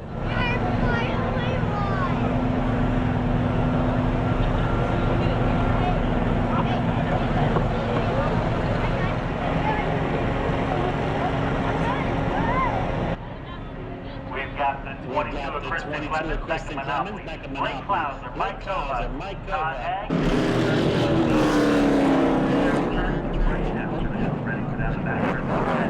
Side by side, throw back.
A 1.0 average finish tonight, man. This is 2 for 2 out here tonight. Who do you want to thank? Yes, sir. As I mentioned earlier, I'd like to thank all the fans and all my friends and all of my personal fans that came to support me tonight. Once again, I'd like to thank Kesco Incorporated, All-Star Grill, Q Auto and Injury Attorneys, and Heart and Race Cars. Like I said earlier, man, I couldn't be more proud of my team. I'm more proud of this truck. It's on a rail, and we come here to win. And so once again, I'd like to thank everybody. It's been a great year, and I'm also, couldn't be more proud to be the charity winner, both races. Thank you. Congratulations once again, Cody McDuffie. Kristen, another runner-up finish, but you gave it your all. Tried the outside, the inside, any and everywhere this truck you could put it. It takes a village to make these things happen, doesn't it? Oh yeah, about every person out here has helped me out within the last couple races to get this thing figured out, and I think we just need a little bit more to get Cody next time. Nothing to be ashamed of, a 2.0 average finish tonight. That's alright. All right, congratulations. One spot short, but that'll give her more determination for next time. Becca Manal coming home in a solid third place finish. Becca, you had to start this one hard back in the field. Fought to come up front a couple times, tried the outside, the inside, trying to put this truck in and everywhere. It just came up a couple of spots short, but you know, another podium finish. Who do you want to thank? Oh, I gotta thank everybody. I mean, I broke a header in qualifying. Everybody, so many people jumped in to help. I couldn't even tell everybody thank you enough. We got it on for the first race. It fell off, I pulled in, and then we re-welded it again. Two of them fell off, broke. Had to start in the back. 14th drove up to third. I mean, you can't ask for much better. I mean, the outside just didn't have the grip tonight, but I mean, the truck felt great all night. All right, congratulations once again on a good, solid finish. Oh, what do you want to say? I gotta thank two auto and injury attorneys, Southern Racing Fuels, Sunoco Racing Fuels, all the friends and family came out tonight, all the fans, and everybody that's supporting the charity tonight. All right, thank you very much. Amod's coming out now. Go to patreon.com/Speedway video now. Craig Cazone up there with the new skin on that Camaro. Looks pretty good. I gotta love this division. The cars either look super pristine or it looks like they've been around a couple of years. And case in point, the 29 of Bobby Mobley. He'll admit that's not the prettiest car, but yeah, he won a race here last year and he said, I'm not going to touch the thing now. It's so good. Green flag, ready to fly for the Pure Stocks running away.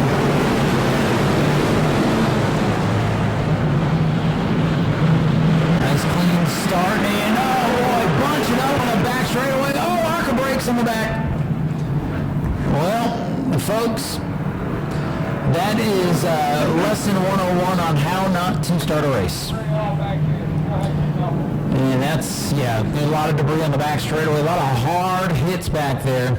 A lot of cars was falling through the field there on the outside front row there, and the rest of the field, while they were still in the gas, pretty much all collected whatever transpired there in the backstretch. Nice clean start, and bunching up on the back straightaway.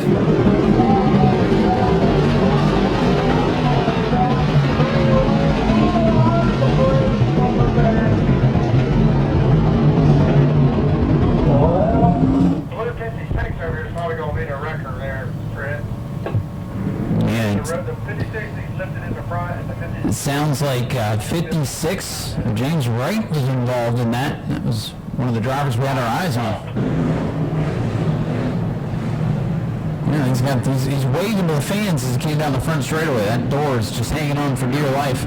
Speaking of hanging on for dear life, let's try this again. Julian is poised and ready atop the flag stand for take 2 of the Pure Stocks. We took 3 out. We'll take 2 to get them underway. Green flag back there. Oh, and here comes the 92. So back in Marco on the inside. Levi Hobbs on the outside. Bobby Mobley smoking. Ton of smoke coming out of 29. No, that's 21 of Daniel Martin. One of the Daniels. You know, he's going to get rid of the bugs for us anyway. And I believe, yes, he's just going to pull it to the infield. They've struggled with that car all day, and it's not going to make it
himself, wasn't it? Yeah, I see a lot of fluid down over there.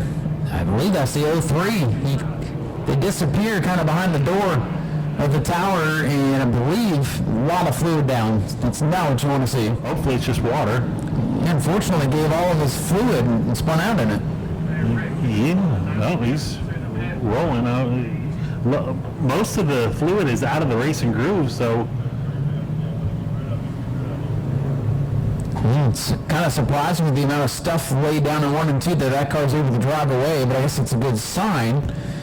Maybe just water. Yeah, it's still shooting a lot of water. Oh, yeah. He should have just drove on down to the grass or something. No, we're just getting started. Me too. Right. They have anything down there?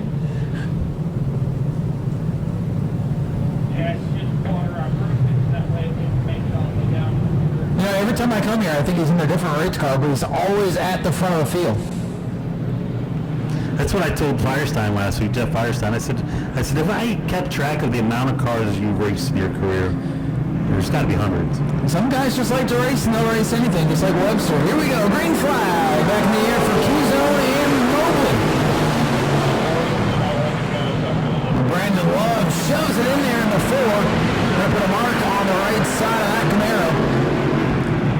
Keyzone 8, Mobley, 29, deadlocked, coming to the line. Making some contact here. Who gets the break in turn 1?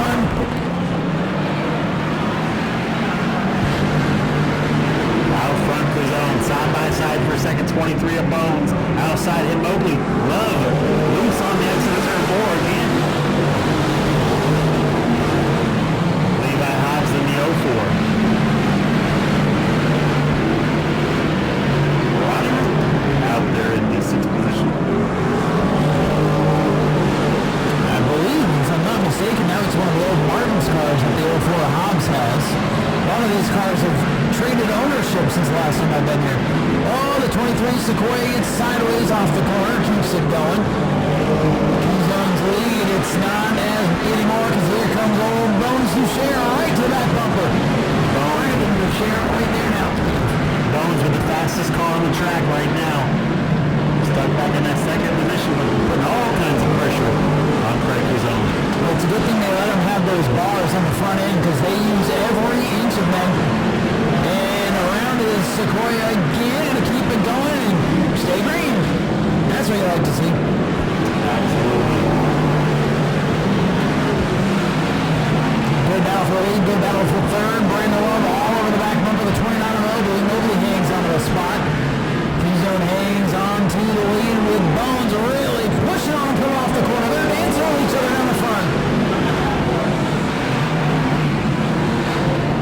Brandon Love sends it every turn in that 4 car. You know, he might be one of those slow down and go faster kind of guys because he's really pushing that thing, getting it sideways, burning up the tires. Halfway through, 15 down, 15 still to go. Battle for the lead continues to be a good one. Craig Keyzone out ahead, barely over Bones Duchère in the 23. Turning off the corner, here comes Duchère. He's got to look to the inside. Can he make it stick? Brandon Duchère in the 23 with the door hanging off. Wheel leader down the back. Going around goes the 88 off turn 4 into the infield. Keep it going, keep it going. Duchère in the lead.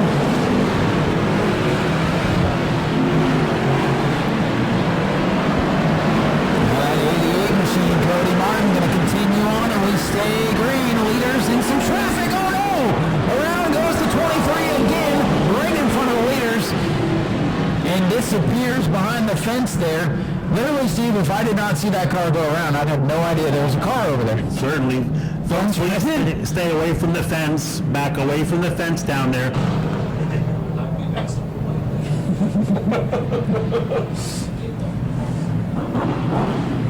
All right, Steve, looks like we're set to restart. Still 12 to go in this wild pure stock main event. Dozen to go. Brandon Duchère, green flag in the air, Craig Keyzone outside. Bobby Mobley, 3rd. Good restart for Bones. No bones about it. Mobley trying to send it in there in the 29. Everybody playing bumper tag now. Sideways. Duchère in away lead.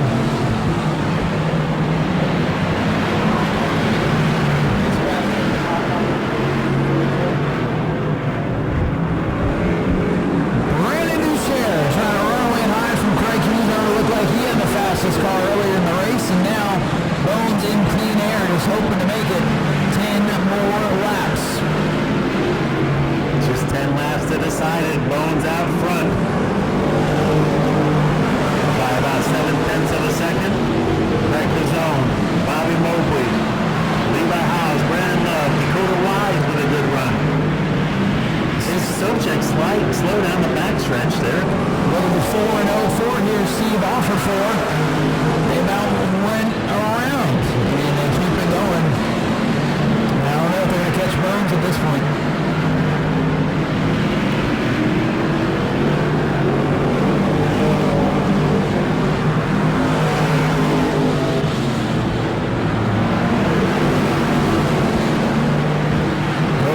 Trying to make up some ground in a battle with Ronnie Root for position towards the back of the field. They're sideways. How about 3 wide? Thank goodness Southside backed off from the 62. Still out front. Bones. That car just looks like a boat, but man, it is fast. That thing is flying. Might be the biggest car out here. I think it's the aerodynamic advantage with the door flapping like that. Really battle not to be last. That might be the best battle on the racetrack right now. They're trying to wreck off forward. Woo! I've been there, done that. Hey, there's some grass down there. Maybe try to stay on the racetrack. Yeah, Rex is just now getting his grass to go back. You know, the drivers want to make sure he's got Western manicure next week.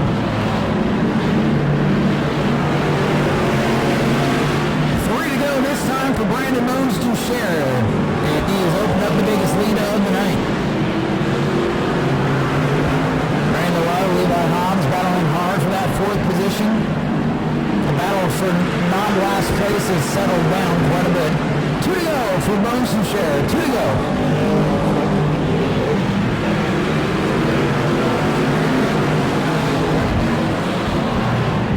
White flag being set to fly for Brandon Boucher in the 23. White flag is out. A wild one for the Pierce Sox to see if he can make it back. But the way tonight has gone, nobody's got the checkered flag until they actually take it. Black cars side by side ahead of the leader. This could get dicey. They're going to figure it out. And Brandon Boucher is going to win it ahead of Craig Cuzone and Bobby Mobley. Look at this battle for 4th. Hobbs trying to hold off Ronnie. And it's not done yet. Here comes the back half of the field. Ronnie Root trying to hold off Cody Martin. And he will. A wild scramble tonight for these Pierce Sox, but Brandon Bones Duchère takes another win here at the Auburndale Speedway. Coming out of this car, your feature winner, Brandon Bones Duchère in the 23.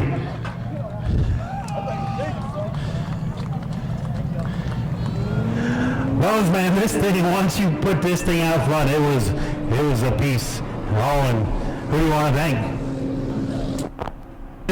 BJ Mobley for putting this together. I think he put a motor in it like Thursday or something for me to race, and Mike Harrison, he's always helped me in all my racing and stuff. No matter what it is I'm driving, he's always helped me. I appreciate him very much.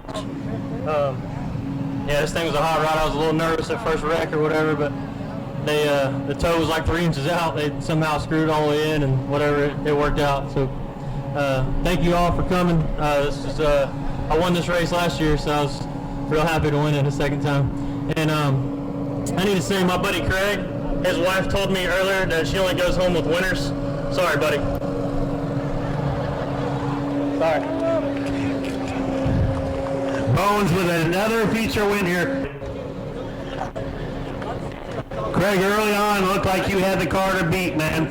But cautions. I couldn't put wheel in it. But as the caution came out, it brought more contenders in the game. Bones tried the outside, was able to put the thing out front, but you solidly kept the second position. Who do you want to thank? I want to thank Billy and Jenny Wright for the opportunity, fiance Alexa, Landon, Kylie, Addie, my kids, their friends, and all the fans for all the support. Car got a little free in the middle, and I couldn't get enough wheel in it the way I needed to, and Bones took advantage of that and got by me, and it was clean racing and fun racing, and we'll do it again. Congratulations, another solid run.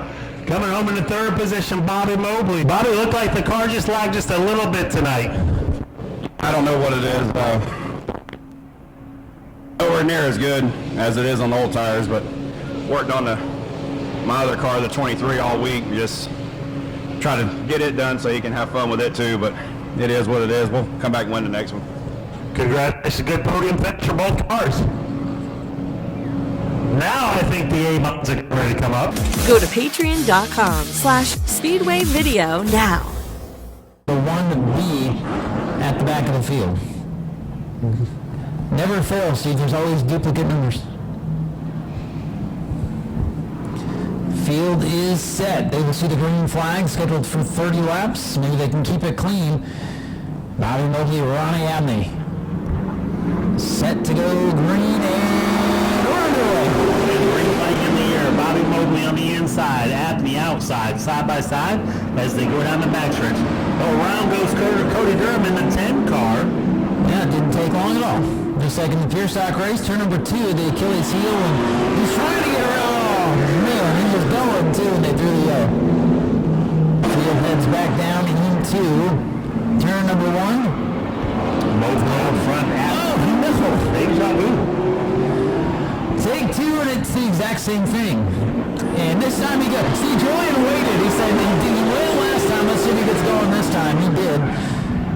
You can hear these DOT tires on these machines screeching through the corners. Yeah, next year we're going to put them on the same tires as the pure stocks. So make them a little bit more racier. A little bit more expensive for the drivers, but you know, it's all about making a race. Yeah, but they're not forced to buy tires every week, so they can manage that. They can police that themselves, I guess. I mean, as it stands right now, they buy brand new tires and grind them down. So Abney dirt tracking. Wow, a handful of wheel in the 64. Getting up the second position to break in. Now under fire from Roger Blevins for third. I think it looks like a dirt modified, and it was all out of shape and gathered it up. You know, Ronnie's had a pretty good year behind the wheel of this and the pure stock as well. And usually up on the podium at the battle back here tonight. Bill Roger Blevins from the back of the field all over Bray Gainey now for the second spot. Would you say he's trying to gain you a couple more positions here?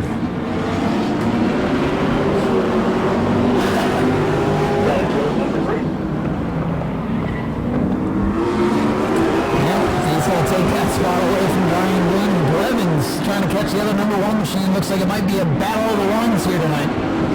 Yeah, I'll go with the number 1. Good choice, Steve. Pretty good odds, I'd say. Gainey back to third. Abney. Tom Zimmerman coming off a win. Meyer back there in the 5th position. Yeah, Zimmerman up from the Mon Mini class.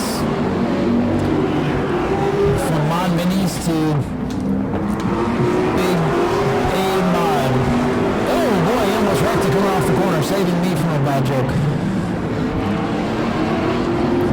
Still up front, it is the one of Bobby Mobley.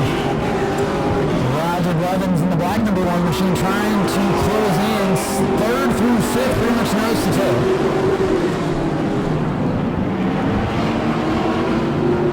With just 9 laps to go, laps are taken away. Super late models, if you're in an earshot to staging, super late models to staging.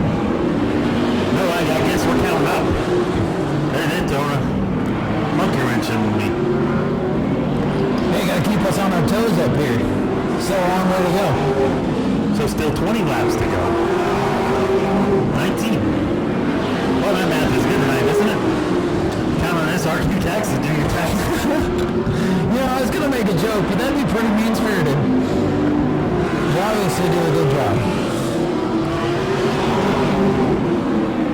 Alright, getting into a groove here, and everybody's kind of settled in, but I think we're having a pretty good battle here between the 2 ones. Mobley's going to try to have to hold off Roger Blevins here in the 1-2 veteran racers. Nose to tail for the lead, nose to tail from 3rd to 5th. A big gap in between. 13 laps complete, and 14 this time by, closing in on halfway. Coming up on some lap traffic at Cody Durham in the 10 car. See if that's going to change the strategy for the 1 car. Which one? The 1. That one.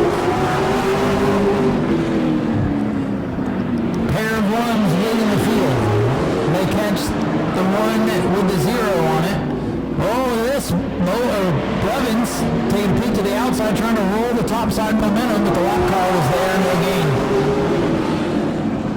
Zimmer Zimmerman stuck deep in the field trying to get by Ronnie Abney. Going to send it down into turn number 1. Thinks better of it.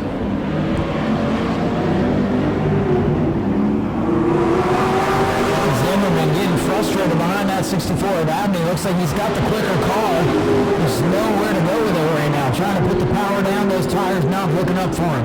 Oh, look at this! Trouble! With the one car. Oh, no! I don't think the 10 was going to stop. So I think the caution is going to be called on the 1. Yeah, the caution will be out for that one car. 6 cars still on the track. Mobley inside. Abney all the way up to the outside second row. Gainey didn't want any part of that outside. Zimmerman, Blevins, Durham, Dunham. Green flag back in the air. Bobby Mobley and Ronnie Abney up in the front of the field, going into 1. Abney got through 1 and 2 pretty good, but Bobby Mobley's got that horsepower. Look at Zimmerman. He's in the mix now in that black machine. Zimmerman, who looks a few laps ago to be just a top 5 car, battling for second now. Spending a little bit there. Definitely a track position class here with these tires, Steve. It's kind of, you got to make moves on the restarts. You know, Zimmerman overcooked the corner, was up to second, and that's going to cost him. Abney back to second. Bray Gainey. Oh, man. Dust up there on 1 and 2 to straighten it out. Bobby Mobley spun out a couple laps ago, got to keep his position, trying to run away from the field at this point. 20 on the scoreboard, 10 to go. Zimmerman and Abney going to battle for that second spot. Mobley has driven away from the pack. Blevins has only made it around the gaining machine. Roger Blevins stuck in the field, losing ground to the number 1 machine. Blevins with plenty of time to work by Zimmerman and Abney. We'll see if he can do it. Zimmerman getting loose off the corner as he tries to keep the power down on that 55 machine. Yeah, with just 8 laps to go.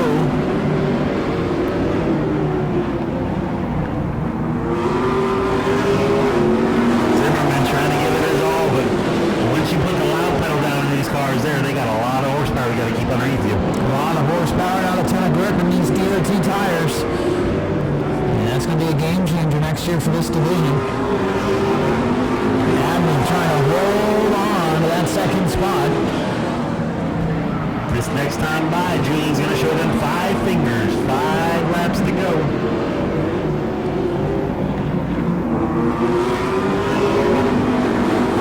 Oh, Zimmerman almost came up across the front bumper of the Blevins machine. That could have been big. Except the battle's going to be for second seed. How about Ronnie Abney rebounding from earlier in the race, trying to hang on to that second spot. Zimmerman the meat and sandwich now. Blevins has not been able to recover from the contact.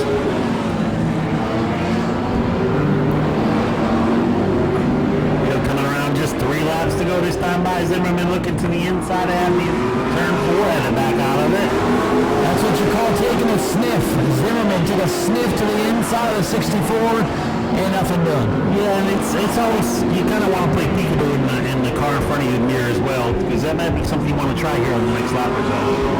Oh, Abney gets it sideways, gathers it back up, and now going to get a bumper full of Zimmerman.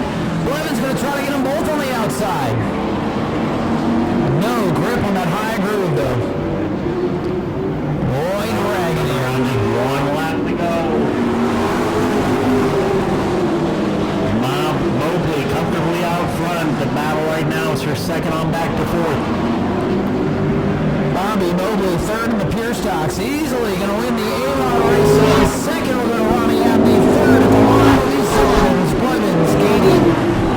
And then the 10 machine of Cody Durham. Dominating run for car number 1, Bobby Mobley. Climbing out of his car, your feature winner, Bobby Mobley in the 1 car. For the A-Mod, sponsored by Richard Lamb tonight.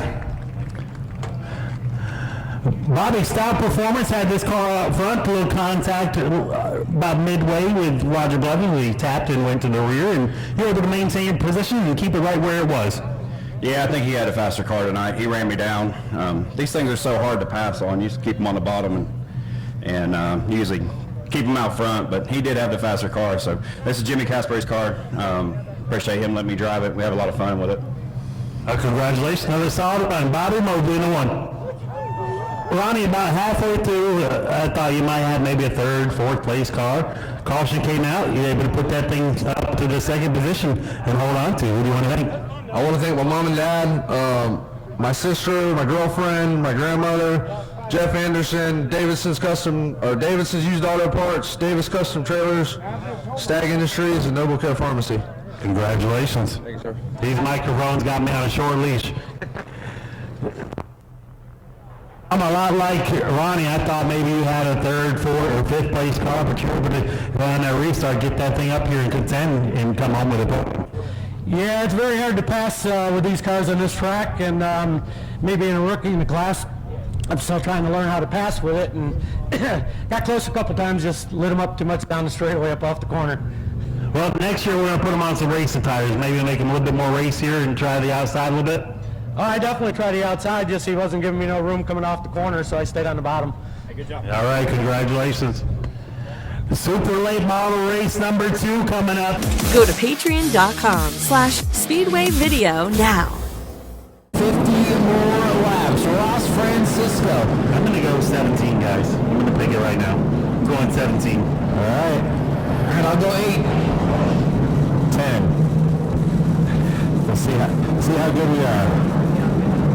It's hard to count the one and a couple of the other cars, but green flag is in the air. Francisco inside, here, outside. Who's going to get the jump? Looks like it'll be Francisco down the bottom of the racetrack. Las Francisco away in the lead as they rock it down the back straightaway. Francisco and Neri off the turn number 4.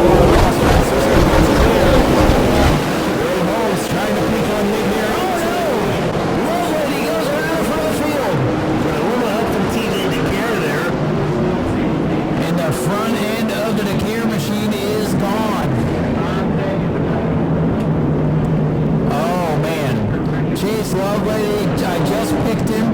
That's the announcer jink in full effect once again. The announcer jinx to the 8, who's actually dragging the front end of the 5 machine along with him. Yeah, in case we didn't see what happened there, there's evidence there.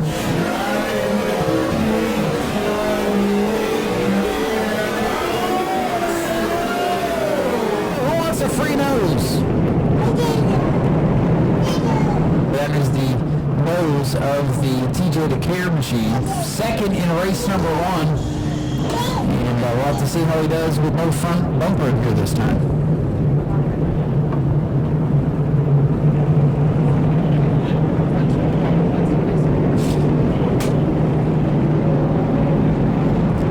There you go. Last chance to get those 50-50 raffles. You can see it's quite a bit of money to give away. $1,800 plus to the winner.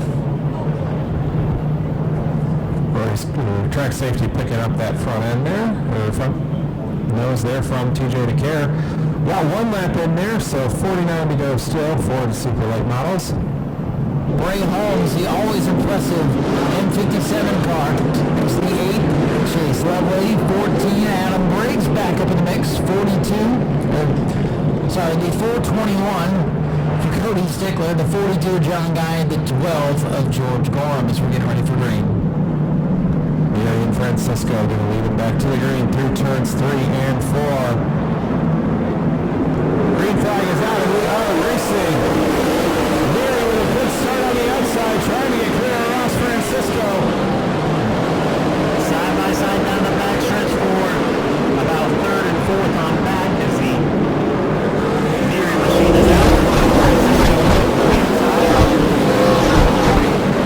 Watch for Nick Neri. Neri hasn't been able to quite clear. Now he can get the top position too. But not quite. The door's still open.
contact tonight. That was nothing intentional. It's just a matter of circumstance, and unfortunately, John Guy had nowhere to go but up and into the side. I'm not sure exactly what that car has for a power plant, but it's always steady, always consistent.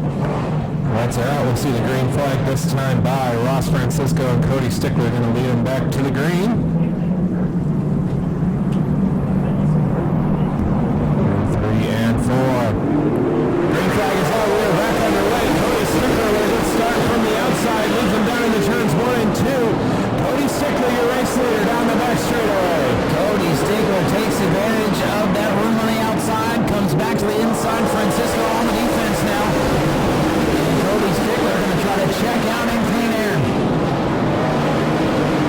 Field making his way down the back stretch. Stickler out front, back over Carling's back to Gorham. Gorham back on Carling, back to, Francisco. Carling back to Lovelady. Breaks, Gorham. Whoa! Randy Anderson sends him around. Off the front bumper of the 01 of Randy Anderson. Man, oh man. Yellow flag. 12, the George Gorham cannot catch a break in the Mario Gazza number 12 today.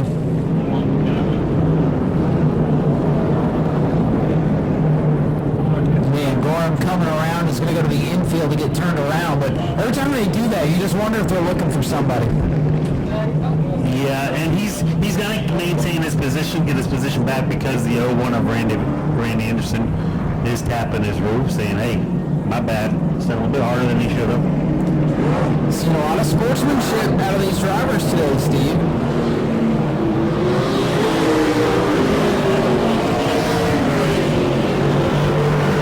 Gotta get the field bunched up here. We're going green this time by Francisco's and Gorham. Maybe scoot on up there a little bit.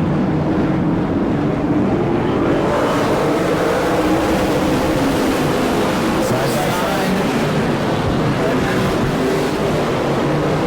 Stickler out front. Lovelady trying to fight back on the outside.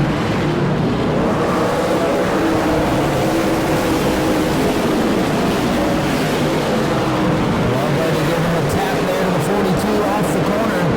Stickler, I'm sorry, the 421 machine hanging on the lead. Lovelady all over his back bumper. Field starting to single out at the front.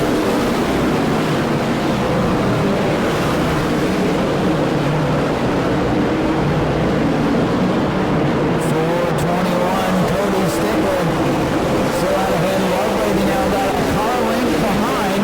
They've been trying to get her off too. Don't look now. Door and Leary side by side.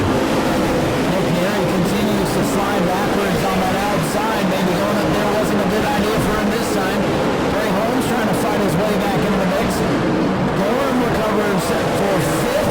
And Lovelady again all over the middle. Oh, look out, Nick Neary sideways but hangs on to it. Yeah, just about a lap to go.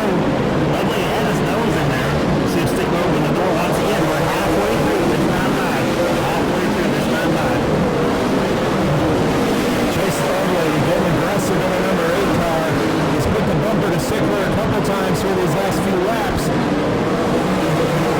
Oh man, bumper tag on the front straightaway with Gorham and Briggs. Gorham's going to get by.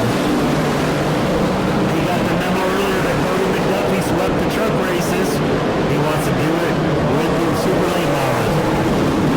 Chase Lovelady in that 8, really putting the pressure on that 421 machine. Can Cody Stickler hang on for 23 more laps? Lovelady all over that back. Oh, shoveling 3 and 4. Anderson gets it on Lovelady. Hunter Lovelady. Randy Anderson and Hunter Lovelady come together there in turn 3.5. Tough day for Anderson in that 01. Did not survive race number 1, and now in quick succession, a couple of incidents he's been involved in. Again, trying to race his way back up through traffic and just got into Hunter Lovelady and around he went. Yeah, he's just going to hope for a couple of quick yellows, get some track position back and try to work his way back up through. But I really think you're right, Steve. I think Nick Neary cost himself a shot at this win.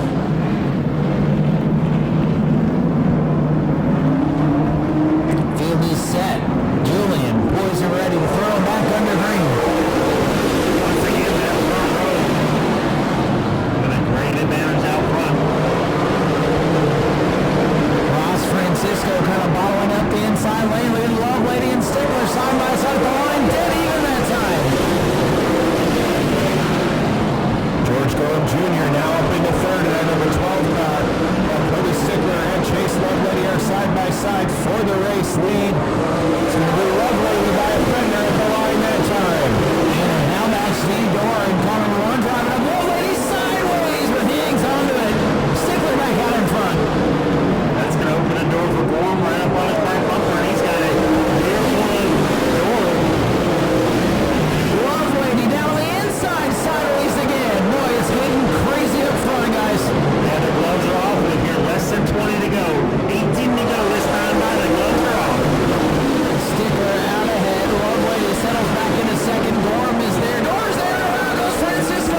back through the field, and Ross Francisco, the last couple of restarts, he's been lagging back a little bit and stacking things up. So I don't know if the 10 car's going away or what, but man, oh man. Yeah, and every lap off of 2 there, the 8 car of Lovelady, he was just mashing the throttle on that because it was 2 there, getting back in the gas faster than everybody else, and just the rear tires didn't want to keep up with that. Lovelady on the outside. George Gorham will restart third. Steve Dorr in the 1/4. Hey, Gary outside. Imagine that. Place I don't want to be if I were him right now. 18 laps to go here. Matt Julian's going to send him back green. Green flag is out. We are back underway. Let's see if they let that one go. Yellow, yellow, yellow. Yeah, you can just tell they weren't going to let that one fly. Lovelady was a car length back as they came off of 4. So we'll rack them up and try it again. Try this again off of turn number 4 this time. This time we're side by side. Green flag is out. Peyton and Babe coming to the line. Cody Stickler and Chase Lovelady. Stickler going to come out ahead once again down the back straightaway. They were side inside coming down off turn number 4. Down nose to tail. Stickler in the leader. Lovelady back to second. Stacking up 3 wide in the back of the field. They sorted out. Yeah, I think Lovelady may have spun the tires a little bit there. I think his American Racer tires have seen better days. Yeah, tires wearing, patience wearing. It's almost midnight here, so drivers starting to feel the day. And Stickler starting to open up a bit of a lead with 16 laps to go. Field already single file.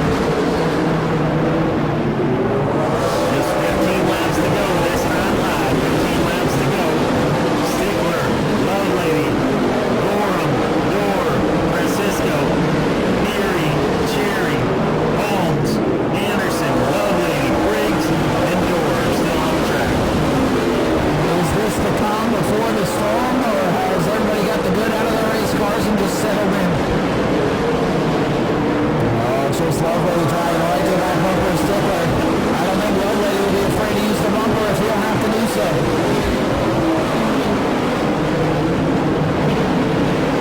Dorr, I think, with a faster car than Gorham, so we need to see how much pressure he puts on him with just 12 laps to go to the 3rd position. That was good there for that 3rd spot between George Gorham and Steve Dorr. Steve Dorr came from the back here in this 2nd race. Problem now, you got to get by those guys and then try to chase down. Oh, no, and around goes George Gorham off the front bumper of Steve Dorr. Oh, and those two had words after the last race. My goodness. Yeah, I kind of alluded to it. I had a feeling that was coming up here. It just, those two, anytime they get within car length of each other, it just happens. It's just 2 of those cars that seem to have the magnet. And Ron Anderson in there outside row number 3. Really? Outside row number 4. Another door outside row number 5. Another Lovelady, another door, tail end of the field. Oh, no start, no wrecking. Hey, we got a new cheese cone here on the front straightaway. Turn around and turn 1 there. Oh, boy, it's Anderson. Doors torn up. The 14 of Adam Briggs is torn up. It's Gorham sitting there backwards too in turn number 1. Oh, my. Adam Briggs looking much like the 4 of Eric Jones from the Snowball Derby. Somebody come get my start cone and bring it back down. So the start cone has become the new choose cone. We got to put that back. We got to see whose cars can be put back together. Chaos and calamity here at the Auburndale Speedway tonight. Technology is great until it stops working. So if you just rely on the technology, the transponders, and they go out, you're in trouble. And you've never scored until you scored a sprint car at a quarter-mile track. Whew. Lynn and I used to just split the field. Take the front, she'd take the front, I'd take the rear. Up green here, Cody Stickler and Chase Lovelady. Green flag is out. Side by side down into turns 1 and 2. Stickler to the inside, Lovelady holding strong on the outside. Crash. Man, you can tell the good in these tires, the good in these drivers. Pretty well used up to there. Everybody's slipping and sliding around. Here comes Gorham looking to the inside of Lovelady. Hard on the brakes going into turn 1. Lovelady mashing the gas. To the back bumper Stickler. Who bumps him into 3? 10 laps to go, coming around to 9 laps to go. I was watching back in the field, the brothers going at it. The Doors going at it. Lovelady and Stickler going at it. Everybody else in the middle, single file. Inside of 10 to go. It'll be 8 this time. Can the 8 of Lovelady get it done? Stickler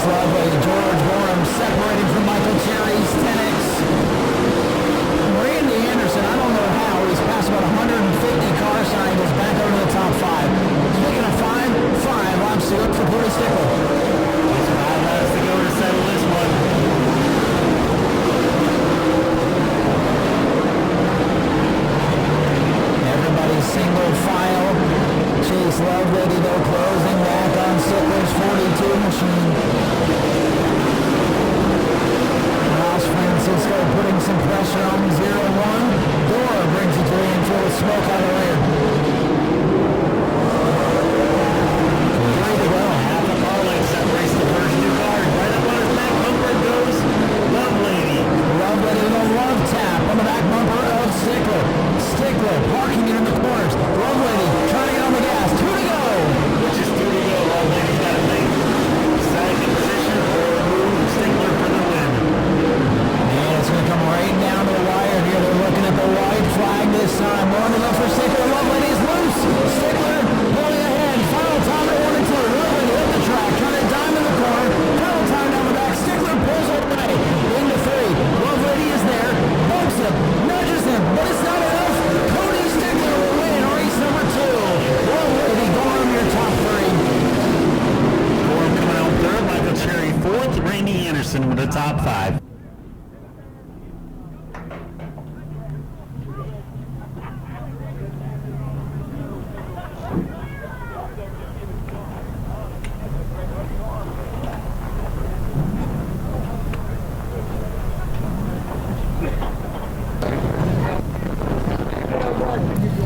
Just a week ago, Cody Stickler winning the modified Mayhem up in Five Flag Speedway. Now climbing out of his car, your feature winner, Cody Stickler, in the 421 tonight.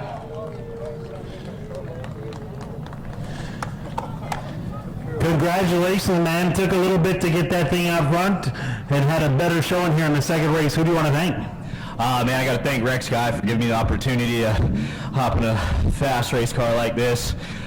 Rick Kinnett, man, putting the setup on it, making it go. Johnny come out spotting for me. That was a hell of a race. That was fun. Congratulations once again. Cody Stickler coming home with your feature win. Looks like the American race, she's got a little tired there towards the end. Got a good out of up 1 spot short, but still another good solid run. Who do you want to thank? Just a little bit. I want to thank my family, FLF Race Cars, Race Car Engineering, all the guys that help us get to the track. It feels good to finish 2 races. That was fun. Cody's one of the best out there, so to run second to him is not that bad of a day. I'm happy. Yeah, 1.5 average, so it's not too bad. No, not bad at all. All right, congratulations.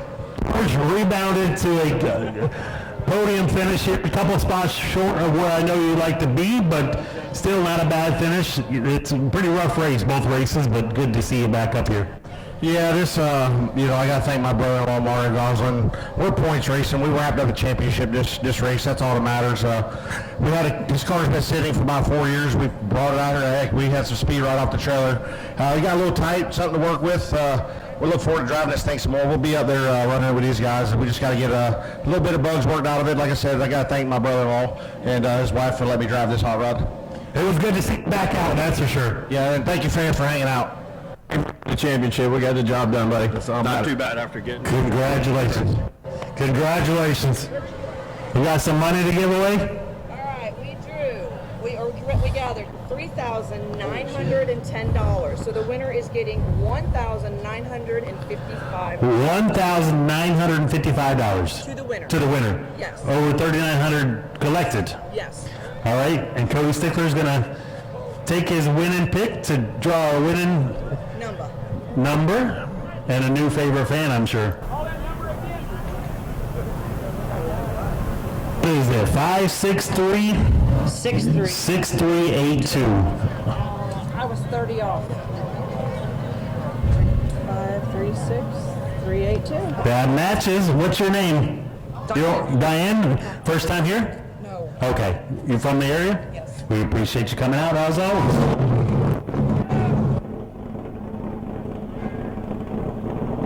We have a winner, claim 50-50. Go to patreon.com/Speedway Video now.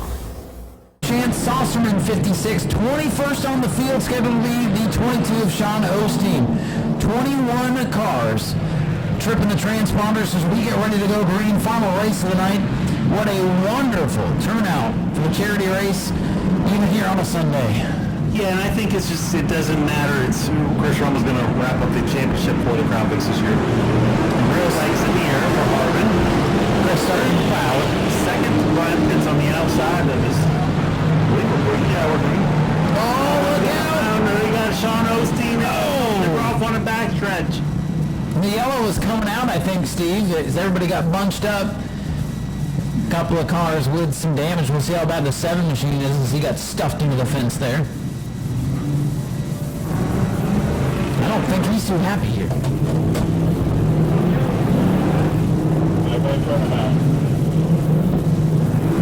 We're going to try this one more time. Complete restart just as they stand. Hey, it looks good to me, Steve. Let's send him. Shift the green light. Why not? Let him go in turn 3. Green flag is in the air. Still 30 laps to go. It's in the 1. Auburn in the K9. Normally, got one to go. Sideways, but Mike Vince sideways in the 17. It looks like Talladega out there. Oh no, one car. Look out right in front of the field. Full line for a moment. Look out in turn 1. They're not there yet. DeGraw taking a 3-1. Oh my. DeGraw all the way up to second. He said, heck, with that first restart, I'm just going to send it. Who needs Daytona and Talladega when you run 3 wide at the Auburndale Speedway? There we go, Racin. Oh, they saved it again. First day green. Stifle involved. Oh my goodness. That's some good stuff. By the way, Brian Harvard is your leader by a big margin. How about the 7 of DeGraw stuffed in the fence a few laps ago? Jimmy McLeod for third. I can't help but chuckle now. Chuck Rush off the pace as McLeod is sideways. Oh my word. Oh, they're sending it. Chuck Rush, I believe the right front tire down. He's in trouble.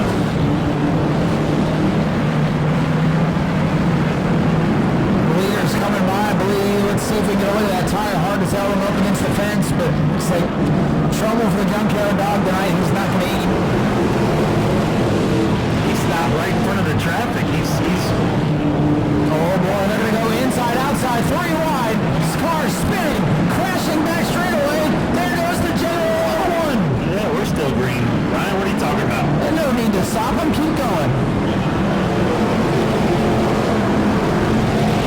Some wild stuff in these Crown Vics. Oh, there we go. Couple of them going around in turn 1. Michael Austin Taylor, we're staying green. No, we're not. Yellow's out for the first time, and there you see. Jason Stifle stopped over there in turn 1 and turn 2 in the grass there. Tyler Kahlberg stopping on the backstretch. We had mayhem for a good 5 laps there. Poor Chuck Rush he had nowhere to go. The track literally had cars everywhere. He stuck up on the outside of the racetrack. Corey Butler with a good solid run so far in the top 3. Jimmy McLeod outside. Dusty Wilson in a new car tonight, number 3. Not his typical number 42. I saw that on Facebook earlier that one of them was of the Bradenton bunch there, the 7 and the 3. Green flag back in the air. Brian Harvey typically drives the number 65 gear stock out front. And Chuck Rush going to come back out in the K9 and he says, heck, I've been here all day. I'm not going home yet. Look at the scramble. 3 wide again on the back straightaway. A couple rows deep. Couple rows deep. Second row is 3 wide. Chris Rummel right in the middle of that. We got Keith Saville around in turns 3 and 4, facing the opposite way. Can he keep going? I didn't even realize Keith made the trip. Good to see. And Yellow is out. And let's see if Keith said, I'm out of here. I ain't dealing with this. Oh, and they're still wrecking. Yellow comes out, and we wrecked again. Is that Jimmy McLeod and Austin Taylor, I believe? Looks like it. Jimmy McLeod, a really nice looking race car. He got turned around there after the fact, talking to Matt up here. And Matt goes, yeah, I used to watch that guy on TNN Motor Madness, or whatever it was called back in the day. That's the same guy, the old junkyard dog, school bus racer, demolition derby extraordinaire. Mr. Chuck Rush still at it. So here we go. The 7 machine. Dalton McGrath on the inside. We're going to lead us back to the green flag. Brian Harbin up on the outside, and the rest of this wild bunch. We're back green. First dozen or so side by side, and everybody else single file. DeGraff up front.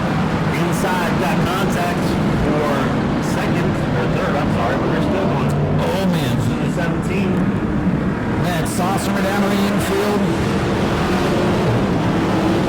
These guys are crazy, 2 and 3 wide all night long. So 23 circuits remain. Chris Rummel, through all of this, has worked his way 11 in the top 5. Rommel in that yellow 52. You can't miss him. Down the inside of the racetrack, by the right, 17 of pits.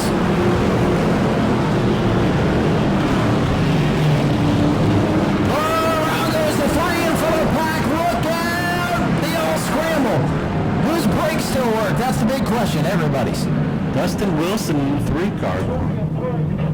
I believe they're being advising that he had some help from the 63 of Trey Pitts. Car with the boot on it.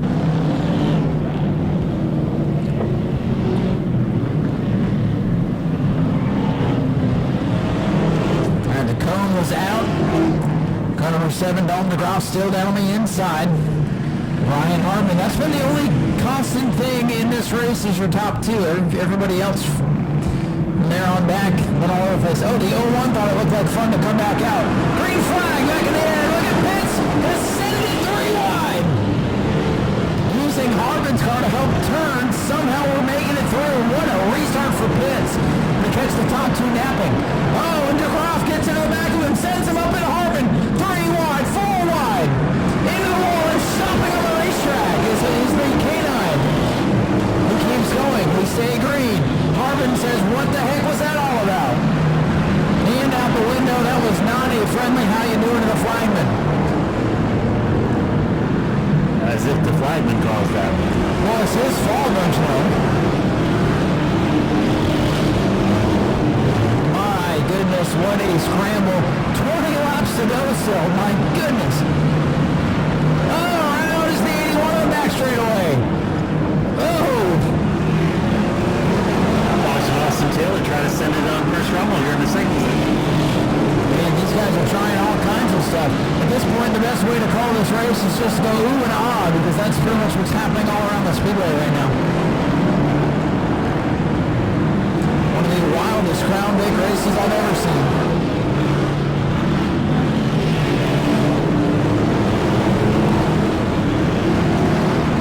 Things, for the most part, calming down with 18 laps to go. They're just thinking about when they're going to wreck next.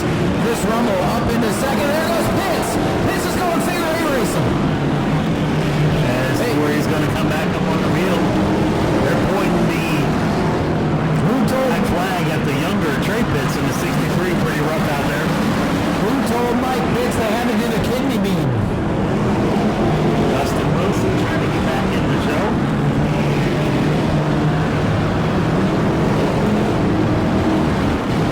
Up front, got a battle right now for the lead. Give it to Chris Rummel. Rummel, your new leader in the 52, fought through his big pack of cars, survived the onslaught early, and has worked his way up to the lead. Oh, and you got the center of the wall. Dalton DeGroff is in the wall 1 and 2, and around is Hartman on the front stretch. A couple of the early leaders going around. Did DeGroff have any help? I didn't even see that. No, he disappeared behind the door frame where we can't really see what's going on. Matt pointed out, hey, there's a car in there. I know what's wrong with it. It's out of gas. Ain't got no gas in it. And Brian Pitts stopping over there for whatever reason.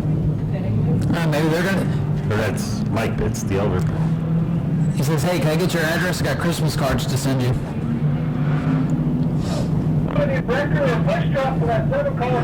Do we have a wrecker or push truck here? Do they work on Sundays? Here we go. 15 laps remain. Only half the race is complete. We see 94 and a half yellow flags. Green flag back in the air. Half the field is going. The 3 is not. Look at this. The 3 getting pushed down the straightaway. Hey guys, you can go to the outside and go around him, you know. See, I can be. The 3 just completely wiped out whatever the heck number car that disaster of the machine is in the backstretch. The black flag. And Trey Pitts. It has been black flag, but folks, I don't know if he's done yet. Let's see if cooler heads prevail here. He was getting pushed down the front straightaway. That car is got some damage on the right front, and he just turned right up the racetrack. Chris Rummel, by the way, still your leader in the 52.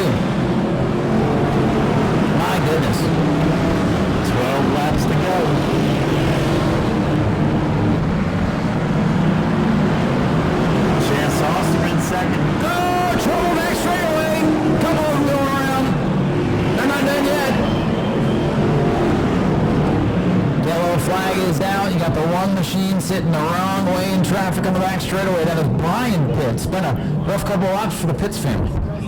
Yeah, that's the Pitts. We don't need to go figure 8.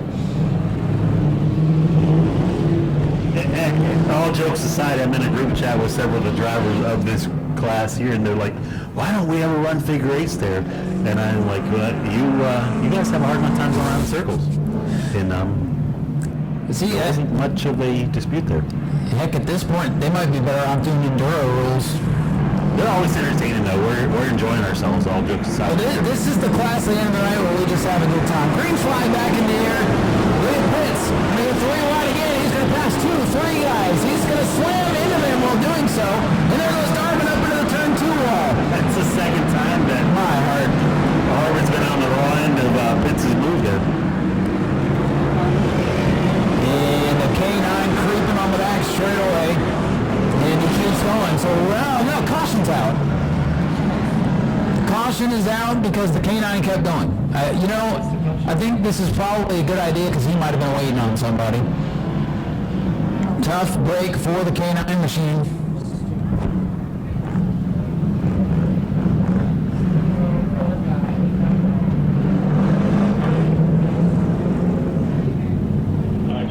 Behind the 22, 17, you jump the start to the inside, you're going back 5 spots, sir. Oh, they just called the 17 car back 5 spots for that move on the restart. He said, race director says he jumped the start, you know.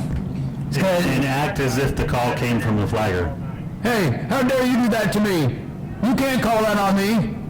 Flag may not make the call, so you're just wasting your breath at this point. Go to the pits. Goodbye, Pitts. Go to the pits. Goodbye. Yeah, but he's just qualified. I'm done with it. And so the 17 is done. At this point, Steve, they're just trying to get cars that are in good condition on the track so that maybe you can finish this one. Chris Rummel out front. Black flag to K9, and we're bringing it over to the green. K9, get off the racetrack.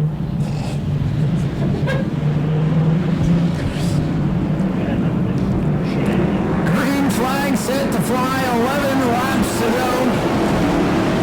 Can't even make my normal joke because it's already past midnight. Rummel gets the jump on Saucerman, he's got the lead.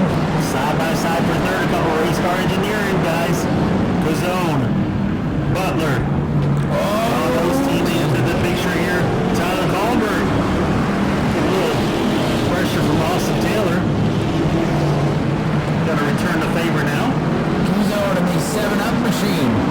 Out of the back of the field. He's got Osteen in tow behind him. As for third and fourth, Carlberg having a good run in that 2 machine up to 6th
highlight reel out of this race?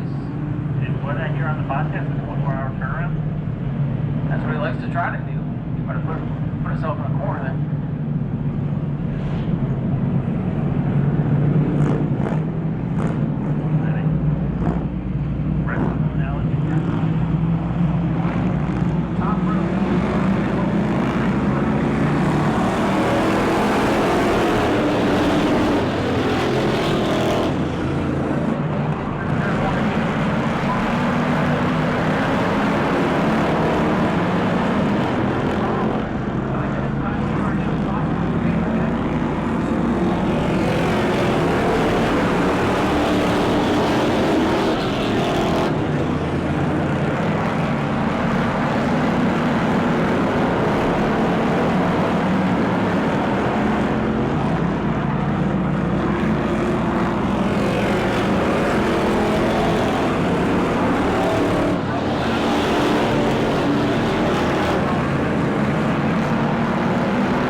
What a wild race with a crazy ending.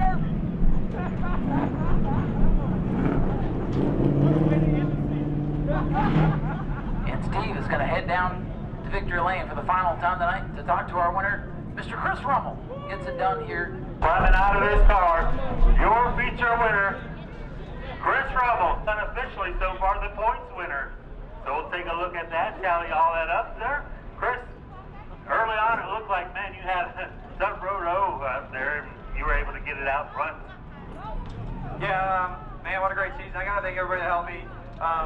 Florida Green, Merrill Brothers, Farmers Garage, Brian, Tammy, Hughes, shout out to them, Coastline Plumbing, Congress Chiropractor, 10 Bay Logistics, everybody that's helped me week in, week out, my girlfriend, Uncle Georgie, Lily, Shelby, my mom back at home, and, you know, the Brock Maulers and the Schwarms that came in and watched me. I appreciate everybody coming out and hope we put on a show. All right, congratulations once again, Chris Rummel. They don't make it easy out here, do they? No, they don't. The lap cars getting away sometimes, but yeah, first a podium finish, so really excited. I got to thank these guys right here. They helped me out with the car a lot. So Frank, Roger, I appreciate it. That's about all I got. Congratulations, we appreciate you coming out. See you back at way back here. Can't go that far. I'll probably give it a single chance. Man, just kept your car in the game all night long, man. Able to come home with a podium finish. Craziness, but luckily most of it was in your rear view mirror. Who do you want to thank? Most awfully, I want to thank Shane Bennett, all my sponsors, FDS Unlimited, Bradford's Lawn Care, Expressway Mobile Detailing, and Deeply Born, and all my friends and family that support me. Congratulations on a couple of races here in the ground. I hope to see you have more next year. Congratulations. Folks, with that will end our 2022 season. Please be careful on your way home. On behalf of Rex and Collect Guy, I appreciate you coming out to Auburndale Speedway. Go to patreon.com/Speedway Video now.